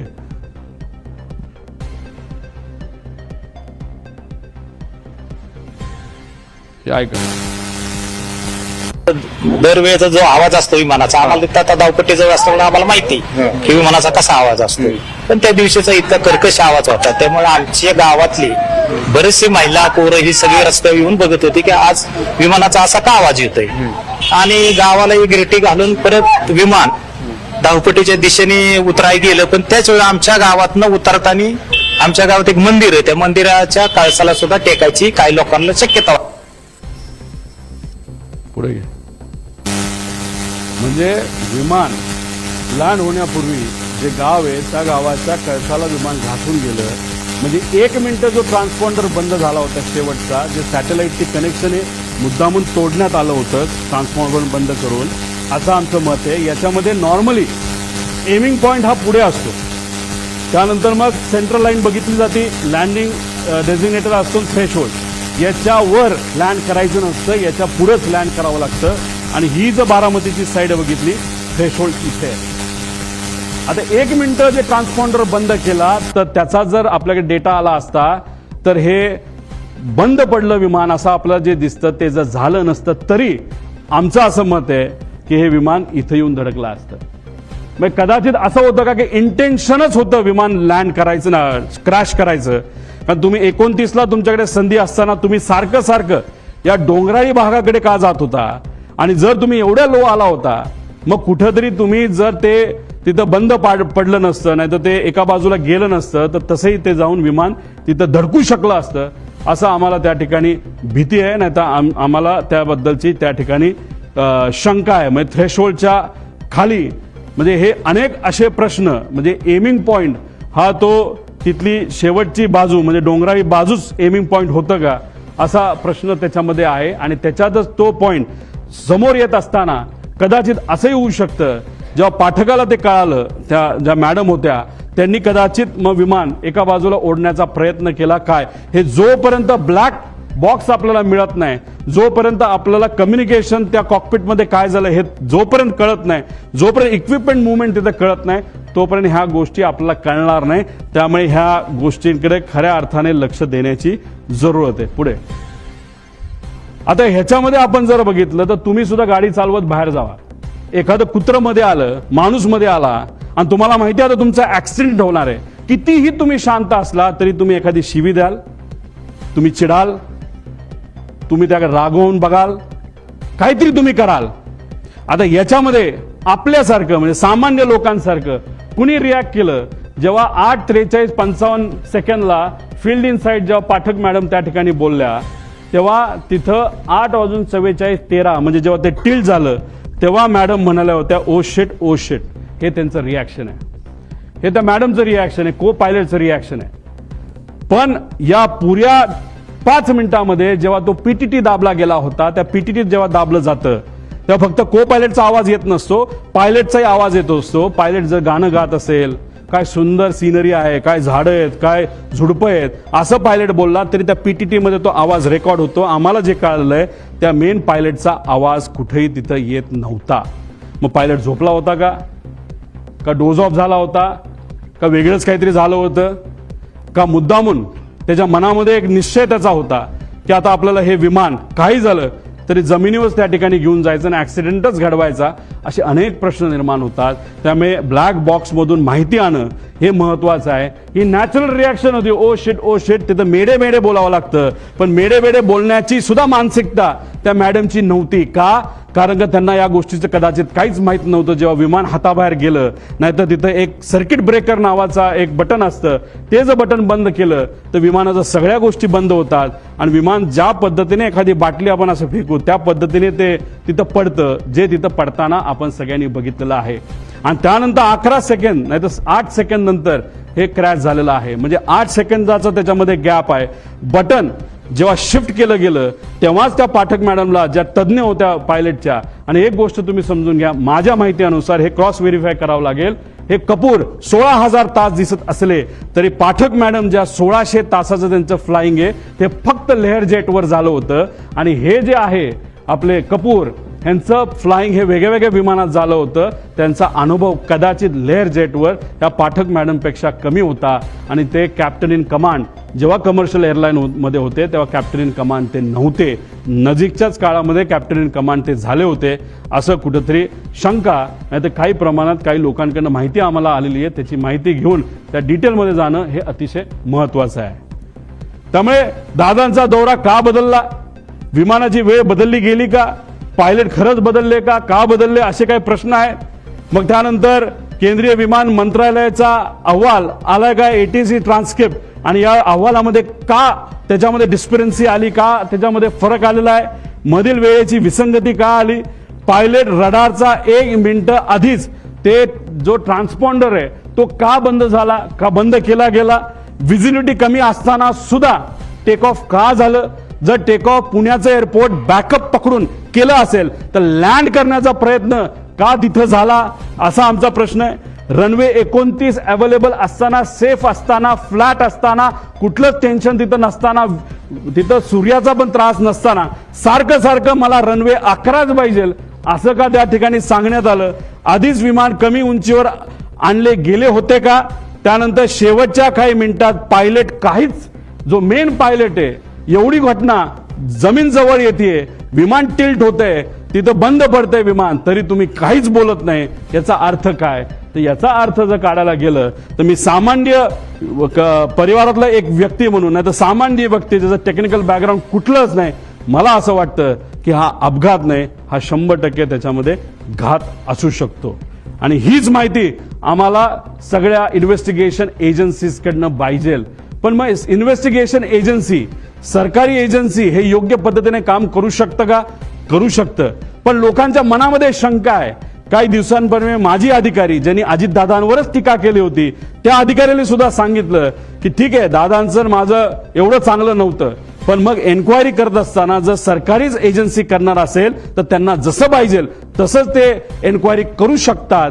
म्हणून आमचं परिवाराचं आणि कार्यकर्ता म्हणून आणि दादा हे आमचे नेते म्हणून आम्हाला ज्या काही शंका आहेत त्या शंका ह्या एक्सटर्नल एजन्सीकडनं त्या ठिकाणी घेणं अतिशय महत्वाचं आहे. ज्या नावं मी पुढे जाऊन तिथं आपल्याला सांग, BEA bureau of enquiry and analysis for civil aviation France ही एक चांगली कंपनी आहे.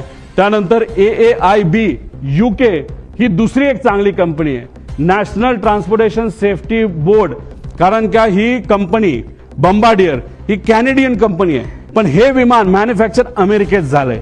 अमेरिका जे कुठलं विमान मॅन्युफॅक्चर होतं त्याचं इन्व्हेस्टिगेशन ही एजन्सी अमेरिकेची तिथं करते. त्यामुळे या तिघीपैकी ज्या कुठल्या चांगली आहे, नाहीतर त्यातल्या 2 एजन्सीकडे हे काम तिथं देण्यात आलं. सरकार करायचं करू द्या, आमचा त्यांच्यावर काही विश्वास नाही असं नाही, पण त्यांनाही करू, पण ही बॅकअप अशा एजन्सी त्याच्यामध्ये असणं आमच्या सर्वांसाठी अतिशय महत्वाचं आहे असं माझं मत आहे. एक स्लाइड आधी. आता ह्याच्यामध्ये आपण जर बघितलं तर फॉरेन्सिकची जी टीम आहे ती टीम दुर्दैवाने उशिरा आली. ती का उशिरा आली, त्यांनी खरंच आतापर्यंत काय केलं, CIDला काम दिलंय, चांगली गोष्ट आहे. आपण CIDला एअरपोर्टवर जाण्याची परवानगी आहे का. मी काही लोकांशी त्यांच्याशी बोललो, म्हणलं आतापर्यंत काय झालं, ते म्हणले आतापर्यंत आम्ही CCTVचे फुटेज घेतले. म्हणलं कुठले घेतले, ते म्हणले आम्ही एअरपोर्टचे घेतले. म्हणलं बाकीचं नाही. मग आम्ही एका अधिकाऱ्याशी चर्चा केली, अरे बाबा तुम्ही एवढा वेळ जर लावणार असाल, ह्याच्यामध्ये जर वेळ घालवणार असाल तर ते जी कंपनी आहे ते सगळे पेपर मॅन्युपुलेट करू शकते, सगळा एव्हिडन्स मॅन्युपुलेट केला जाऊ शकतो. थोडे दिवस थांबू, लोक विसरून जातील, लोक विसरणार नाहीत. आम्हाला ही माहिती पाहिजे म्हणजे पाहिजे. त्यामुळे CID विश्वास नाही असं नाही, पण त्यांना पूर्ण अथॉरिटी नसणार आहे. कारण विमानतळावर गेल्यानंतर पोलिसाला, खाकी वर्दीच्या व्यक्तीला आत जाण्याची परवानगी तिथं नसते. तिथं CISF असेल, नाहीतर केंद्रीय जे काही एजन्सीज असतील त्याच तिथं जातात. नाहीतर इन्व्हेस्टिगेशन करायचं असेल तर CID करू शकत नाही. करू शकतं, कपॅसिटी आहे, पण ते कुठलं तर क्रिमिनल म्हणजे कुठं खून झाला, कुठं काय झालं. पण हा विषय हा एअरपोर्ट अथॉरिटीच्या रिलेटेड आहे. त्यामुळे अशीच एजन्सी द्यावी लागेल जी अनुभवी आहे. एक आपली इंडियाची घ्या आणि बाहेरच्या 2 घ्या, अशी आमच्या सगळ्यांची त्याच्यामध्ये मागणी आहे. पुढं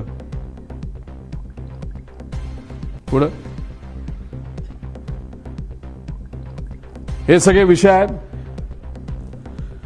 आणि एक महत्वाचा विषय तुम्हाला सांगतो की जेव्हा केव्हा तुम्ही पूर्वीच्या दादांचे व्हिडिओज तिथं बघितले असतील, त्या व्हिडिओजमध्ये दादा प्लॅस्टिकची बॉटल घेऊन तिथं काही गोष्टी करताना बघितलं असेल. पाणी पिताना प्लॅस्टिकच्या बॉटलमध्ये पाणी पिताना तुम्ही बघितलं असेल. आणि मग पण नजीकच्या काळामध्ये म्हणजे हे जे काय आहे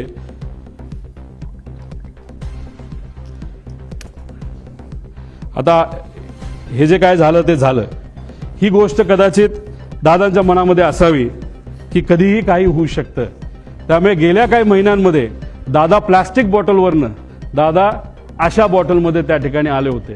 का आले होते, कशामुळे आले होते, ह्याच्यात काय करू शकता येत नाही.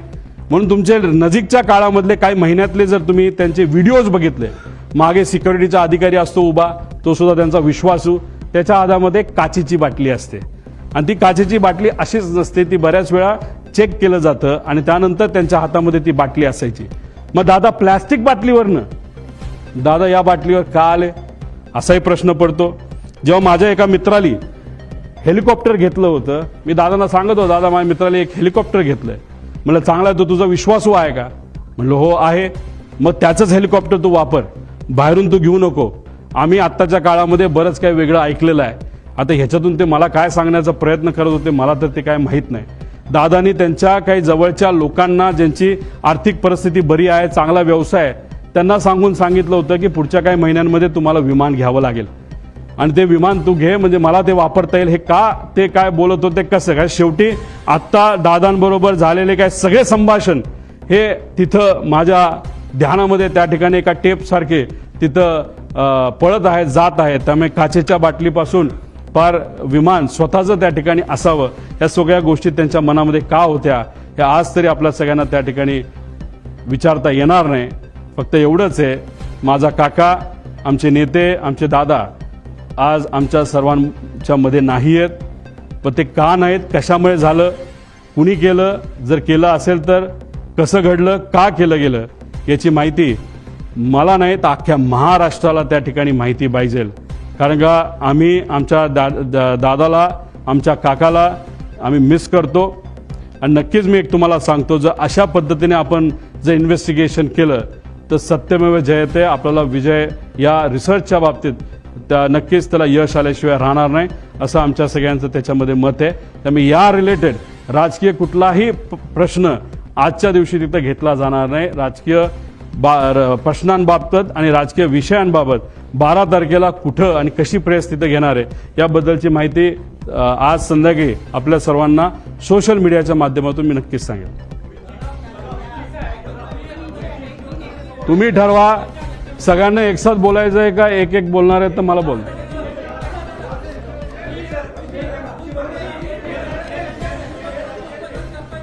हा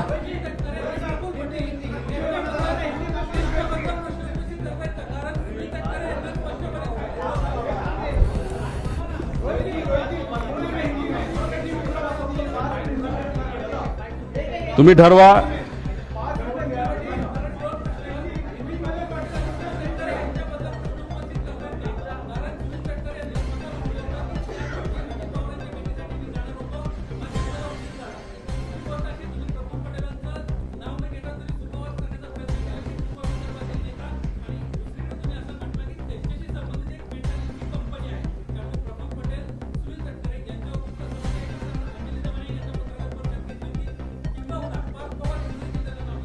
एक तुम्ही समजून घ्या,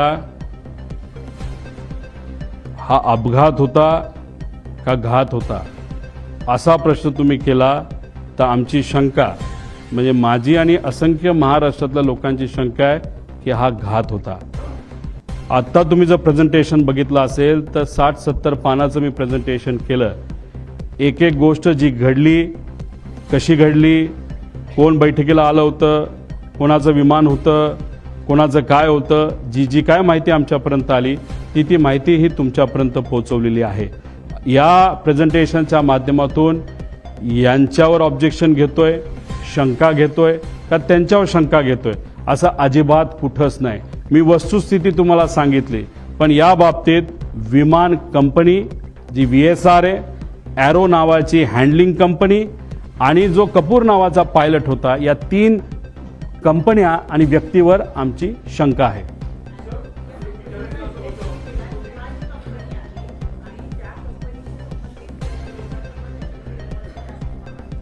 या पुऱ्या डिस्कशनमध्ये तुम्ही बघितलं असेल, ॲरो नावाच्या कंपनीने VSRचं हे विमान हायर केलं होतं.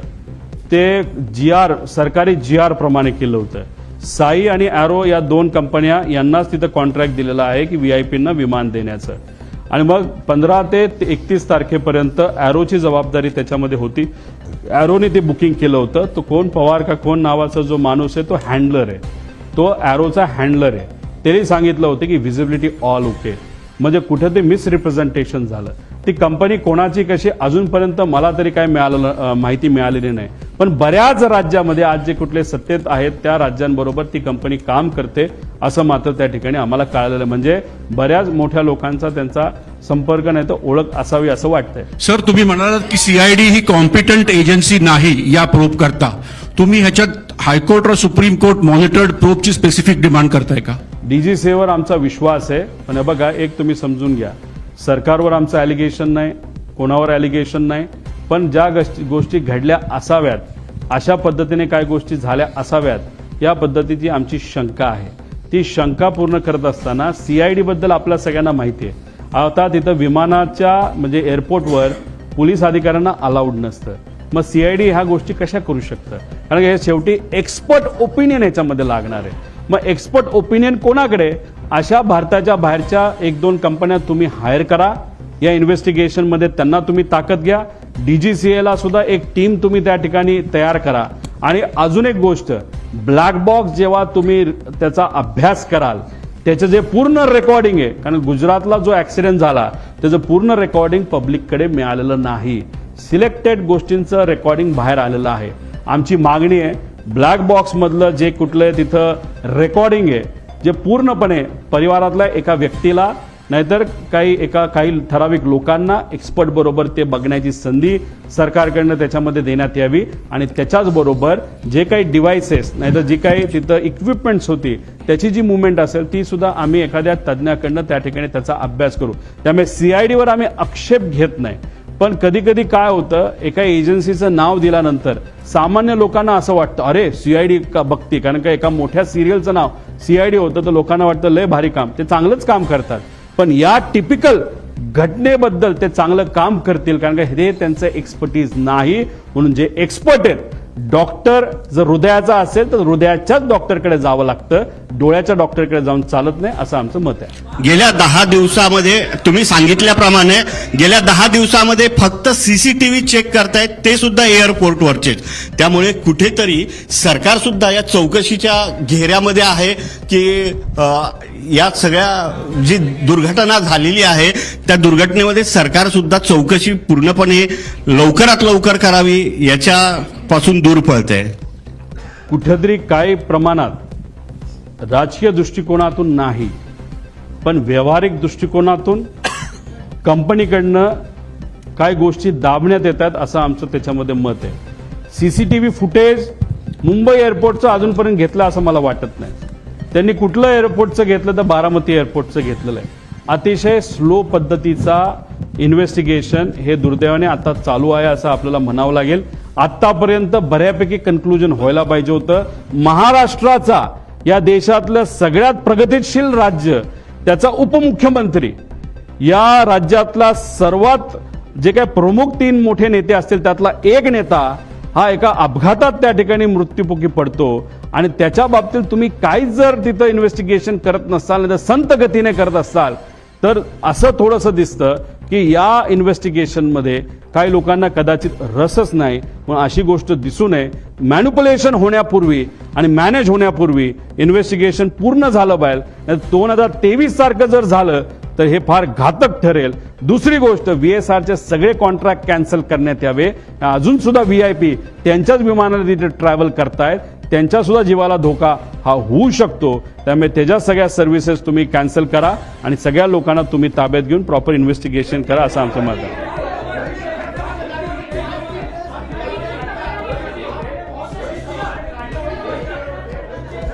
या बाबतीतलं माझ्याकडनं एक पत्र हे नक्कीच आम्ही दिल्लीला DGCAला त्या ठिकाणी देऊ, मंत्री महोदयांना देऊ आणि एक विनंती करू की ज्यांच्या कोणाकडे इन्व्हेस्टिगेशन आहे, म्हणजे CID करत असलं ते अथॉरिटी ही वेगळी आहे, त्यांना सांगून इंटरनॅशनल लेवलच्या काही कंपन्या आपल्याला घेता येतात का हे त्या ठिकाणी आपल्याला बघावं लागेल. आणि आज आम्हाला असं कळतंय की अजितदादांच्या पक्षाकडनं सुप्रियाताई आपलं सुनीता वहिनी काकींच्या मार्गदर्शनाखाली अमोल मिटकरी आणि काही ठोंबरेताई आणि काही लोक बाबा पाटील हे सगळे CM साहेबांना भेटले होते. एक त्यांनी तिथं पत्र दिलंय, म्हणजे त्यांच्याच पक्षातल्या काही आमदारांना आणि कार्यकर्त्यांना आणि पदाधिकाऱ्यांना शंका या बाबतीतली आम्हाला सुद्धा तशीच शंका आहे. त्यामुळे इन्व्हेस्टिगेशन प्रॉपर व्हावं यासाठी योग्य त्या अथॉरिटीला आम्ही सुद्धा पत्र देऊ.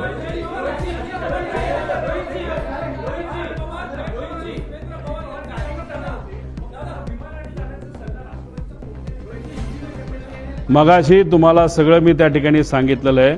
कुणी काही सल्ला वगैरे त्या ठिकाणी दिला नसेल, पण लेट का झालं हे फक्त मी तुम्हा सर्वांना सांगितलं. तुम्ही सगळेच एक साथ बोलता, मला कसं कळणार आहे?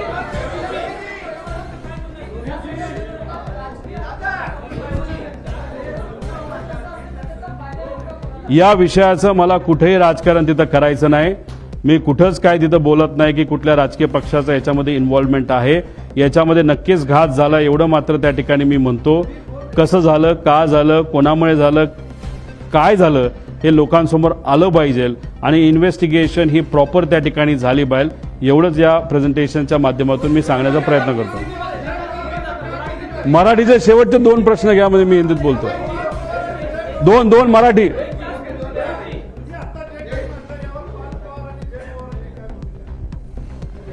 त्यांच्याशी बेसिक चर्चा करत असताना काही प्रमाणात त्यांना सुद्धा शंका आहे आणि शंका असल्यामुळे अमोल मिटकरी गेले ना CM कडे.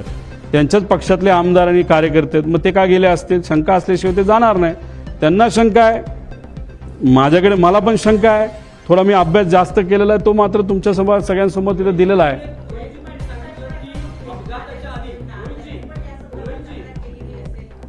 नाही, या बाबतीतलं मला काय माहीत नाही, कारण मी अजून कोणाच्याच संपर्कात नाही.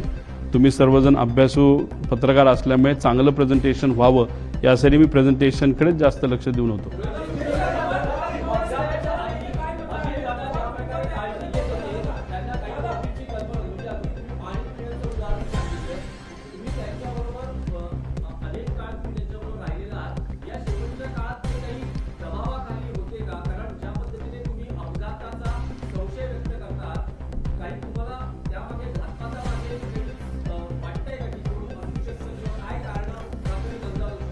अजितदादांवर दबाव टाकणं तसं सोपं नव्हतं. लढवया नेता त्याच्यामध्ये होते ते, पण काळजी नक्कीच ते तिथं घेत होते. मी फक्त एक उदाहरण सांगितलं, त्याच्या मागचं कारण मला माहीत नाही. प्लॅस्टिकच्या बॉटलमध्ये टॅम्परिंग होऊ शकतं, त्या पाण्यामध्ये काही मिक्स केलं जाऊ शकतं, म्हणून त्यांनी ती बॉटल प्लॅस्टिकवरनं ग्लास बॉटलकडे ते तिथं वळले. हेलिकॉप्टरच्या बाबतीत मी माझा स्वतःचा अनुभव तुम्हाला तिथं सांगितला. म्हणजे काळजी कुठं ना कुठे ती त्या ठिकाणी ती होती. पाण्याच्या बाबतीत त्यांनी ॲक्शन नक्कीच तिथं घेतली. जर त्यांच्या मनामध्ये विमानाच्या बाबतीत सुद्धा जर शंका होती तर तिथं जर वेगळी ॲक्शन त्यांनी घेतली असती तर दादा आज आपल्याबरोबर असते.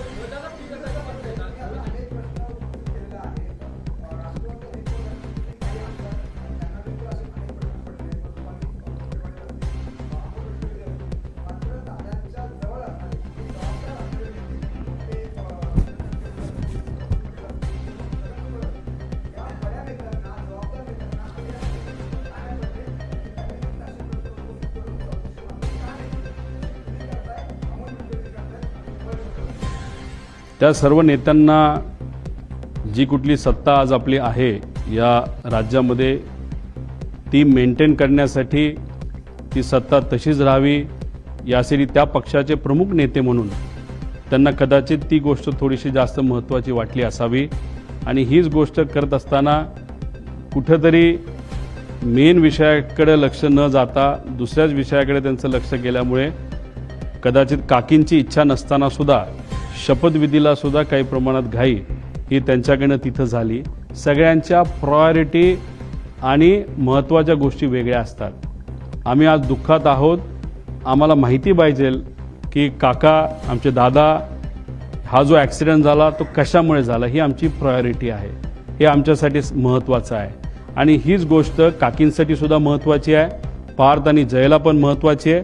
पण ह्या नेत्यांना काय महत्त्वाचं आहे हे मी सांगण्यापेक्षा गेल्या 13 दिवसामध्ये लोकांनीच बऱ्याच काही गोष्टी तुमच्या माध्यमातून बघितलेल्या आहेत.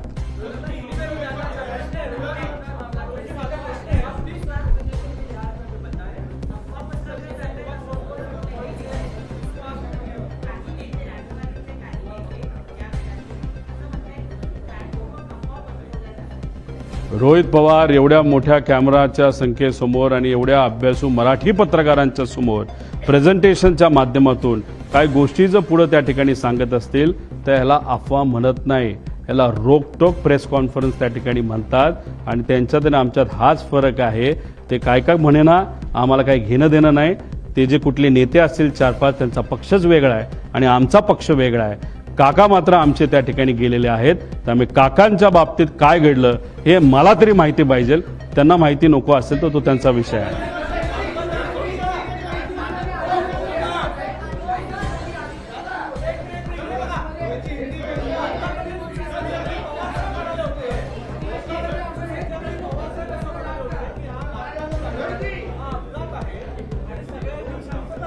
आज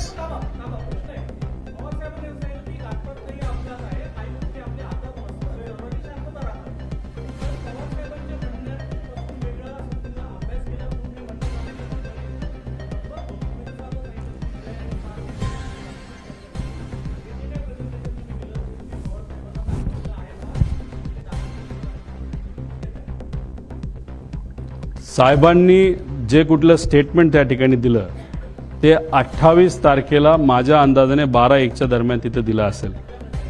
काय असेल ते म्हणजे 6-7 तास झाले होते. मी 13 दिवसानंतर बोलतो. 6 तासामध्ये आपल्याला किती कळतं आणि अंदाज काय असतात. आणि दुसऱ्या दिवशी लाखो लोक हे बारामतीमध्ये तिथे येणार होते. अर्धवट माहितीवर एखादं स्टेटमेंट मोठ्या नेत्याकडनं जर चुकीचं गेलं आणि त्याच्यावर जर लोकांनी वेगळी भूमिका घेतली तर मग जो महत्त्वाचा दिवस असतो तो दुःखाचा दिवस असतो पण महत्त्वाचा असतो. लाखो लोक वेगळं काहीतरी तिथं निर्णय घेऊ शकतात. हे एवढी मॅच्युरिटी आणि एवढा अभ्यास पवार साहेबांचा नक्कीच त्या ठिकाणी आहे. 6 तासामध्ये एखादं स्टेटमेंट देणं, 13 दिवसामध्ये स्टेटमेंट देणं याच्यामध्ये नक्कीच त्याच्यामध्ये फरक आहे.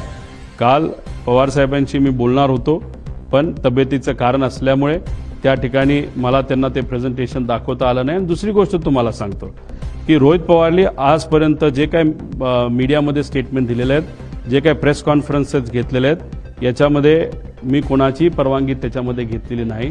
विचाराचा पक्का असल्यामुळे पवारसाहेबांच्या मनामध्ये काय याचा अंदाज असल्यामुळे आजपर्यंत गेल्या 7 ते 8 वर्षामध्ये माझ्या प्रेझेंटेशन, माझ्या वागण्यावरनं, माझ्या बोलण्यावरनं मी कुठेही तिथं चूक नाही तर कॉन्ट्रोवर्सी केली नाही. त्यामुळे पवार साहेबांना माहीत होतं, टी व्हीवर सातत्याने येत होतं.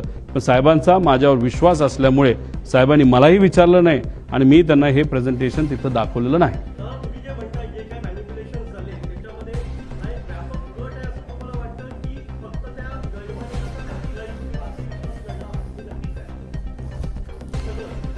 आता वैमानिक कसा होता, काय होता, त्याचं फायनान्शियल बॅकग्राऊंड काय, अजून कुठले विषय आहेत का, डिप्रेशनमध्ये होता का, मेंटल स्टेट त्याची कशी होती, DGCAचे मेंटल स्टेटचे काही त्या नॉर्म्स आहेत, त्या मेंटल स्टेटचा वापर करून प्रेशर टाकून या पायलटच्या माध्यमातून हा घात घडून आणला. अनेक प्रश्न आहेत. त्यामुळे या प्रश्नावर कुठं ती एक इन्व्हेस्टिगेशन होणं महत्त्वाचं आहे.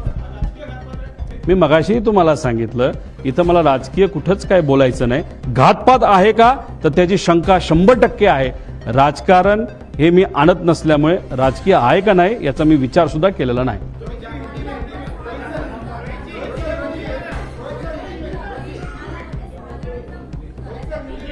तो 6चा जो आकडा होता तो चुकीचा होता. त्याच्यामध्ये कॅल्क्युलेशनमध्ये चूक झाली. तो जो मेन रिपोर्ट असतो की किती लोक त्या विमानामध्ये आहे तो रिपोर्ट आमच्याकडे आहे. त्यामुळे उगाच दाखवायचं आणि प्रेझेंटेशन लांबवायचं म्हणून नको त्या गोष्टी याच्यामध्ये दिलेल्या नाहीत. त्यामुळे त्या 6च्या आकड्याला कुठंच काही महत्त्व नाही.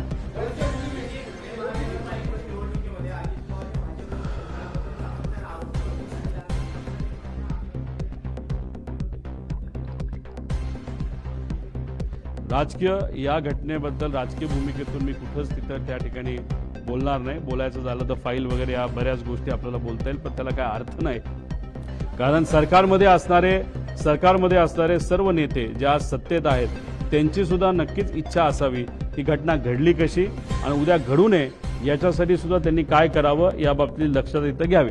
अभी हिंदी में अभी एक बहुत बड़े प्रेजेंटेशन के माध्यम से लोगों के सामने अजीत दादा पवार उनका जो एयरपोर्ट विमान का जो एक्सीडेंट हुआ था वो कैसे हुआ, कितने टाइम में हुआ, उसके कुछ टेक्निकल डिटेल्स वहाँ पे हमने दिए थे. अभी बहुत ज़्यादा डिटेल में अभी बात नहीं कर पाऊंगा, लेकिन इसमें 3 विषय है. एक तो जो VSR नाम की कंपनी है वो जिस तरीके से ऑपरेट करती है उसमें बहुत सारे इश्यूज है, बहुत सारे शॉर्टकट्स ये कंपनी वहाँ पे इस्तेमाल करती है, मेंटेनेंस में बहुत सारे इश्यूज है. तो हमें ये विषय में इन्वेस्टिगेशन करते वक्त VSR इस कंपनी को प्रॉपरली इन्वेस्टिगेट करने की जरूरत है. यूरोपियन जो एविएशन एक एजेंसी है उन्होंने VSR को बैन किया है. उनका जो भी ऑपरेटिंग लाइसेंस है यूरोप का वो कैंसिल किया गया है और उस तरीके का नोटिस DGCA को भी दिया है. ये कब के एक्सीडेंट के लिए? 2023 के एक्सीडेंट के लिए. लेकिन अभी तक DGCA ने कोई भी वहां पे एक्शन नहीं ली और VSR के माध्यम से भी अभी तक यूरोपियन एजेंसी को इंफॉर्मेशन दी नहीं गई. और 2023 में जो मुंबई में एक्सीडेंट हुआ था और दादा का जो एक्सीडेंट हुआ था वो सेम कंपनी के प्लेन थे और जैसे कि बम्बार्डियर, लेयरजेट, शायद थोड़ा सा साइज में फर्क हो सकता है, लेकिन ऑपरेटर कौन था? तो वो VSR ही वो ऑपरेटर था. अभी मुंबई में जो एक्सीडेंट वहां पे हुआ उसकी इंफॉर्मेशन और उसका इन्वेस्टिगेशन 2 साल तक अभी तक पूरा नहीं हुआ. अभी हमारी सरकार को विनती है कि वो इन्वेस्टिगेशन इमीडिएटली वहां पे बाहर आना इंपॉर्टेंट है. अजीत दादा का इन्वेस्टिगेशन भी जल्दी से जल्दी होना बहुत इंपॉर्टेंट है. 2023 का इन्वेस्टिगेशन अगर बहुत जल्दी होता था, उसमें से अगर त्रुटि या जो फ्लॉज है वो बाहर आते तो शायद अजीत दादा का ये एक्सीडेंट नहीं होता था. वहां पे जो नेग्लिजेंस हुआ, इन्वेस्टिगेशन में जो नेग्लिजेंस हुआ, इसके कारण भी ये एक्सीडेंट हो सकता है. दूसरी बात, कपूर नाम के जो पायलट थे, जो मेन पायलट थे, उनके एक्सपीरियंस के बारे में, वो भी लेयर जेट एक्सपीरियंस के बारे में, उनका अगर अनुभव आप देखो वहां पे अगर जो अल्कोहलिज्म का अनुभव है उसके लिए बहुत सारे प्रूफ है. 3 साल उनका लाइसेंस, फ्लाइंग लाइसेंस वहां पे कैंसिल हुआ था. उनके बारे में बहुत सारी इंफॉर्मेशन और जो VSR कंपनी का जो इंटरनल एक इंपॉर्टेंट ग्रुप है व्हाट्सएप का, उसमें से बहुत सारी ऐसी इंफॉर्मेशन मैंने आपके सामने लाई जहां पे VK सिंह जो खुद मालिक है वहां पे वहां कपूर जी को, या जो कपूर है या जो और बाकी पायलट्स है, वो कैसे दारू पीते हैं, कैसे मस्ती करते हैं, उसके बारे में कुछ इंफॉर्मेशन आप सबको वहां पे दी थी. दूसरी बात, जो PIB पे इंफॉर्मेशन आप सबको प्रेस ब्यूरो पे, इंडिया ब्यूरो पे जो इंफॉर्मेशन वहां पे आई है वो इंफॉर्मेशन DGCA ने वहां पे दी है. लेकिन अगर ATC का ट्रांसक्रिप्ट आप देखो तो टाइमिंग में बहुत बड़ा फर्क वहां पे दिख रहा है. इसलिए इन्वेस्टिगेशन जो हो रहा है उसमें प्रॉपर इन्वेस्टिगेशन नहीं हो रहा, ऐसे हम सबका कहना है. बारामती में सामने और पीछे एक ही जो लैंडिंग स्ट्रिप है, एक साइड को जो ऊंची है उसको 11 नंबर कहा जाता है और जो फ्लैट है उसको 29 नंबर कहा जाता है. शुरुआत में ये जो विमान है जो अजीत दादा को लेके वहां पे जा रहा था, उन्होंने 29 नंबर का साइड वहां पे ATC से परमिशन मांगी थी. वहां पे आगे सन भी नहीं था और फ्लैट लैंड था, वो लैंड हो सकते थे, लेकिन अचानक से उन्होंने 11 का लैंडिंग वहां पे मांगा. फिर उन्होंने टर्न अराउंड लिया, वापस 29 का मांगा, वापस कैंसिल किया, वापस 11 का वहां पे मांगा. वहां पे अनफॉर्चुनेटली थोड़ा सा हायर सेक्शन होने के कारण वहां पे एक्सीडेंट हुआ था. दूसरी बात, जो अगर ट्रांसक्रिप्ट आप देखो जो ATS का है उसमें टाइमिंग और उसमें जो भी वहां पे बताया गया है उसका अगर कैलकुलेशन अगर आप करो और जो सैटेलाइट से ये प्लेन कनेक्ट होता है उसका ट्रांसपॉन्डर 1 मिनट पहले बंद किया गया था. तो 1 मिनट पहले तक प्लेन की हाइट, स्पीड, लेंथ और उसका alignment to the landing strip was okay. But 1 minute में ऐसा क्या हो गया कि ट्रांसपॉन्डर बंद किया गया और उस 1 मिनट में ये प्लेन शायद बहुत नीचे आया था और वो घटना वहां पे करी. वो स्टॉल क्यों हुआ उसके बहुत सारे अलग अलग कारण है, लेकिन उसमें से एक कारण ये मैनुअल इंटरवेंशन वो भी वहां पे हो सकता है. इस सब को देखने के बाद, वो जो भी ट्रांसक्रिप्ट पढ़ने के बाद, सुनने के बाद, हम सबको ऐसे थोड़ा सा लगता है कि ये जो पायलट है उनको अल्कोहलिज्म का थोड़ा सा गलत अनुभव उनका था, इंफॉर्मेशन उसके बारे में बहुत सारी है, और उसी के साथ जो ट्रांसक्रिप्ट में पाठक मैम जो है, जो वैमानिक को पायलट है, उनका आवाज आ रहा है, लेकिन कॉकपिट में और किसी का आवाज वहां पे पीटीटी के माध्यम से वहां पे सुनाई नहीं दे रहा। तो उसमें वो पायलट क्यों नहीं बात कर रहा? और एंड का अगर संभाषण अगर आप देखो या कॉन्वर्सेशन आप देखो तो पाठक मैम वहां पे ओ शिट मतलब जनरली मेरे मेरे बोला जाता है ओ शिट, क्योंकि जब आपको डेथ आपके सामने दिखती है तब आपका दिमाग नहीं चलता, आपके मन में जो है वो बाहर आता है। ऐसे वो कॉमन मैन की तरह वो जो पाठक मैम है उनके माध्यम से वो आवाज तो निकला, लेकिन हमारे मेन पायलट जो थे उनके माध्यम से एक भी आवाज वहां पे नहीं आई। ऐसे बहुत सारे प्रश्न इस प्रेजेंटेशन के माध्यम से 1 घंटा प्रेजेंटेशन चला। आप सबको ये प्रेजेंटेशन इंग्लिश में वहां पे और हिंदी में भी, मराठी तो है ही लेकिन इंग्लिश और हिंदी में भी आपको दिया जाएगा, वो आप देख सकते हो, उसको पढ़ सकते हो। देखो ये जो रिसर्च हमने किया, लिमिटेड रिसोर्सेस के साथ हमने ये इन्वेस्टिगेशन किया। हम पावर में नहीं है, लेकिन कॉन्टैक्ट योग्य पद्धति का इस्तेमाल करते हुए राइट कॉन्टैक्ट के माध्यम से जो जी इंफॉर्मेशन हमारे पास आई, क्योंकि लाडले काका थे, वो मेरे रिलेटिव थे, हमारे नेता थे, और इस राज्य का बहुत बड़ा नेता इस एक्सीडेंट में वहां पे गुजर गया है। इसीलिए हम सबकी डिमांड है इन्वेस्टिगेशन प्रॉपर होना चाहिए। सीआईडी के माध्यम से इन्वेस्टिगेशन चलना है तो चलने दो, लेकिन it is not the right authority to do the investigation.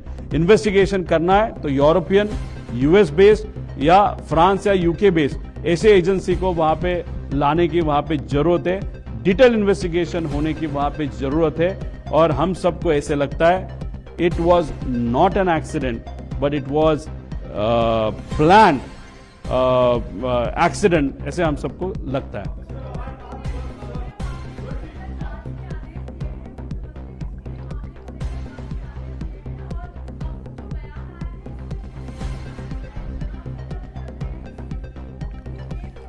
Madam, अगर मुझे हार्ट में पेन हो रहा है, चेस्ट में पेन हो रहा है, तो मैं हार्ट के डॉक्टर के पास जाऊंगा, मैं आंखों के डॉक्टर के पास नहीं जाऊंगा। महाराष्ट्र सरकार ने जो इन्वेस्टिगेशन एजेंसी वहां पे दी है वो सीआईडी दी है। सीआईडी को प्लेन के बारे में क्या मालूम है? सीआईडी को प्लेन के टेक्निकल डेटा के बारे में क्या मालूम है? अगर दिल्ली में कुछ विषय है, उसका ऑफिस दिल्ली में वीएसआर का, तो दिल्ली में सीआईडी जा सकती है क्या? तो हम सबका कहना है कि सिर्फ सीआईडी देने के लिए मत दो, टेक्निकल प्रॉपर इन्वेस्टिगेशन एजेंसी होने की जरूरत है। आप डीजीसीए के माध्यम से इन्वेस्टिगेशन करो, लेकिन हम सबकी मांगनी है फ्रांस, यूके या यूएस बेस्ड जिसके नाम मैंने वहां पे दिए थे, उनके माध्यम से भी ये इन्वेस्टिगेशन होना चाहिए।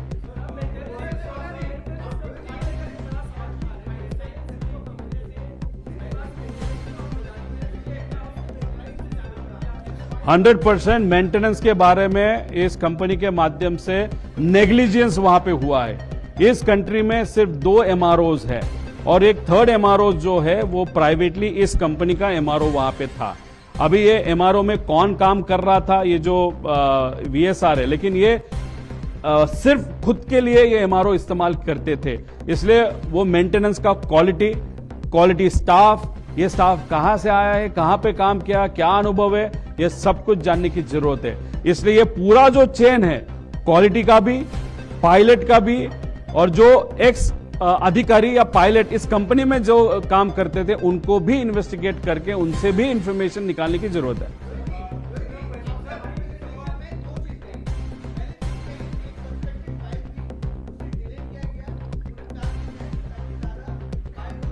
सर, मैं आपको कहना चाहता हूं, प्लानिंग वहां पे मैं कुछ बोला नहीं था।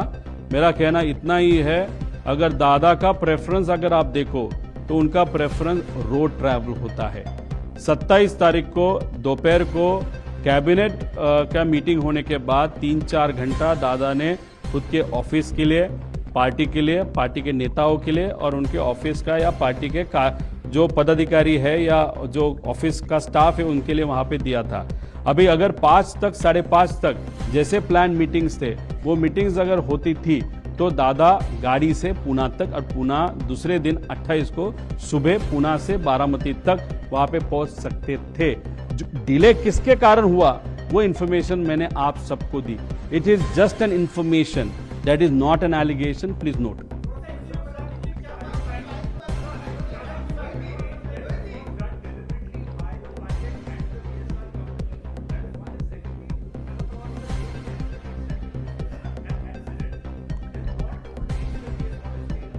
See, I am talking to you after 13 days. Whatever information I have got, I have shown it to you. I have not kept anything secret. I have shown everything to you. When Pawar Saab commented, he commented 6 to 7 hours after the accident. Till then, no information was there with him. The next day, he knew lakhs of people were going to come for the cremation. And if on no data, less data or incomplete data, if a big leader like Pawar Saab says something and if it is wrong and if something happens the other day, then in that process, common man would have got hurt.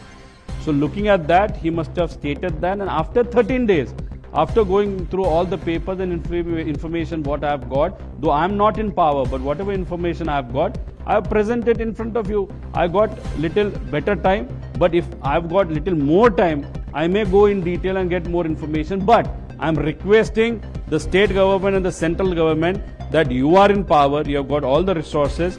Please, before the papers get manipulated, you do the investigation. Yes, I am doubting VSR as the company, Arrow as the company, and looking at the history of the pilot. If you look at the interaction on the WhatsApp of the private group of that particular company, if you look at it, definitely looking at the past, you can doubt the pilot himself, the main pilot himself.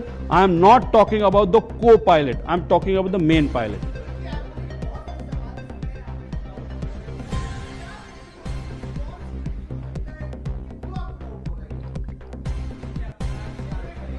अगर आज दादा होते तो दादा से मैं पूछ लेता. जब भी मुझे वो संधि मिलेगी बाद में, बहुत सालों के बाद, तब मैं वहां पे पूछूंगा. ये बहुत अलग का सवाल है. देखो, अभी ये चीजें मुझे मालूम नहीं, जो मालूम है मैंने दिखाई. इसमें से इन्वेस्टिगेशन अभी होगा और इस इन्वेस्टिगेशन के माध्यम से पता चलेगा क्यों ये किया गया, किस लिए, क्या विषय थे, किसका आर्थिक नुकसान वहां पे हो रहा था. कुछ दादा निर्णय लेने वाले थे, दादा के पास कुछ इंफॉर्मेशन था, या दादा कुछ ऐसा निर्णय लेने वाले थे जिसका नुकसान कोई किसी को होने वाला था. ऐसे बहुत सारे प्रश्न वहां पे निर्माण होते हैं. लेकिन कंक्लूजन आज ही आज लेना है क्या? तो नहीं. अगर आज मैं कंक्लूजन यहां पे दूंगा तो मैं पॉलिटिसाइज इस विषय को कर रहा हूं, मेरे काका का एक्सीडेंट को मैं पॉलिटिसाइज कर रहा हूं, ऐसे मुझे लगता है. इसलिए हमको और इंफॉर्मेशन निकालने की जरूरत है. थैंक यू दादा. बस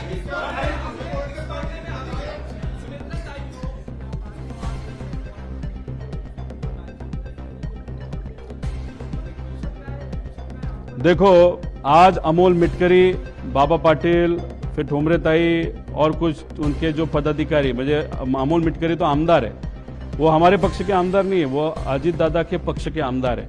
वो खुद मुख्यमंत्री साहब के यहाँ पे गए थे.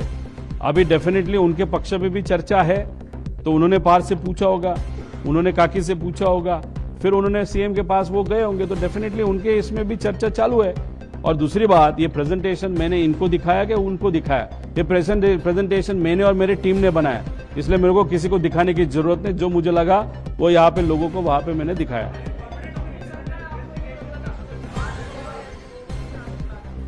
जब भी वहां पे उनके साथ बातचीत हुई थी, थोड़े टाइम के लिए वहां पे हुई थी, उनके मन में भी इस बारे में थोड़ी शंका है, और उसके कारण ही उन्होंने उनके टीम के जो अमोल मिटकरी उनको बोला होगा कि जाके सीएम साहब से तू मिल ले.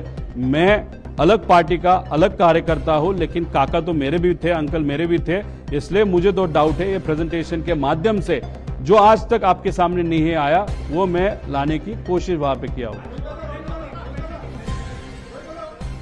See, I am definitely confident that the state government and the central government would appoint an independent agency, that too from the agencies which I have suggested, because the state government and the central government, they also want the actual investigation should happen. And if they really want the actual investigation to happen, they will do it through right authority like DGCA. Plus, as we are requesting them that please take an external agency also, I have that urge. So I am pretty sure the central government and the state government, because they are together in power. He's just my uncle, but for them, he was their partner. So for partners' benefit and to find out who actually did it and what exactly happened, they will definitely agree to my request. That is what I feel.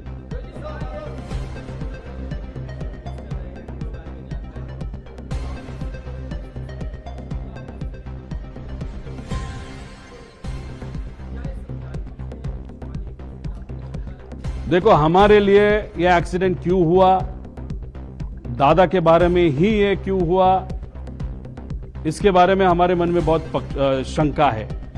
ये हमारी priority है और इस priority के लिए हमने खुद वहां पे investigation की है। अलग अलग लोगों की अलग अलग प्रायोरिटी होती है। इन्वेस्टिगेशन शायद उनकी प्रायोरिटी नहीं होगी, उनके लिए सत्ता में रहना वो प्रायोरिटी रहेगी।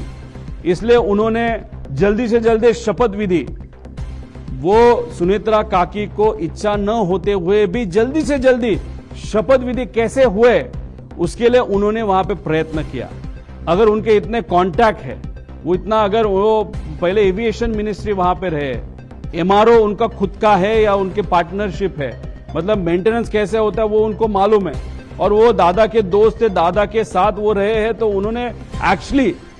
उन्होंने मेरे जगह पे प्रेजेंटेशन करने की जरूरत थी, लेकिन टटकरे साहब और पटेल साहब उन्होंने वो क्यों नहीं किया वो मुझे नहीं मालूम।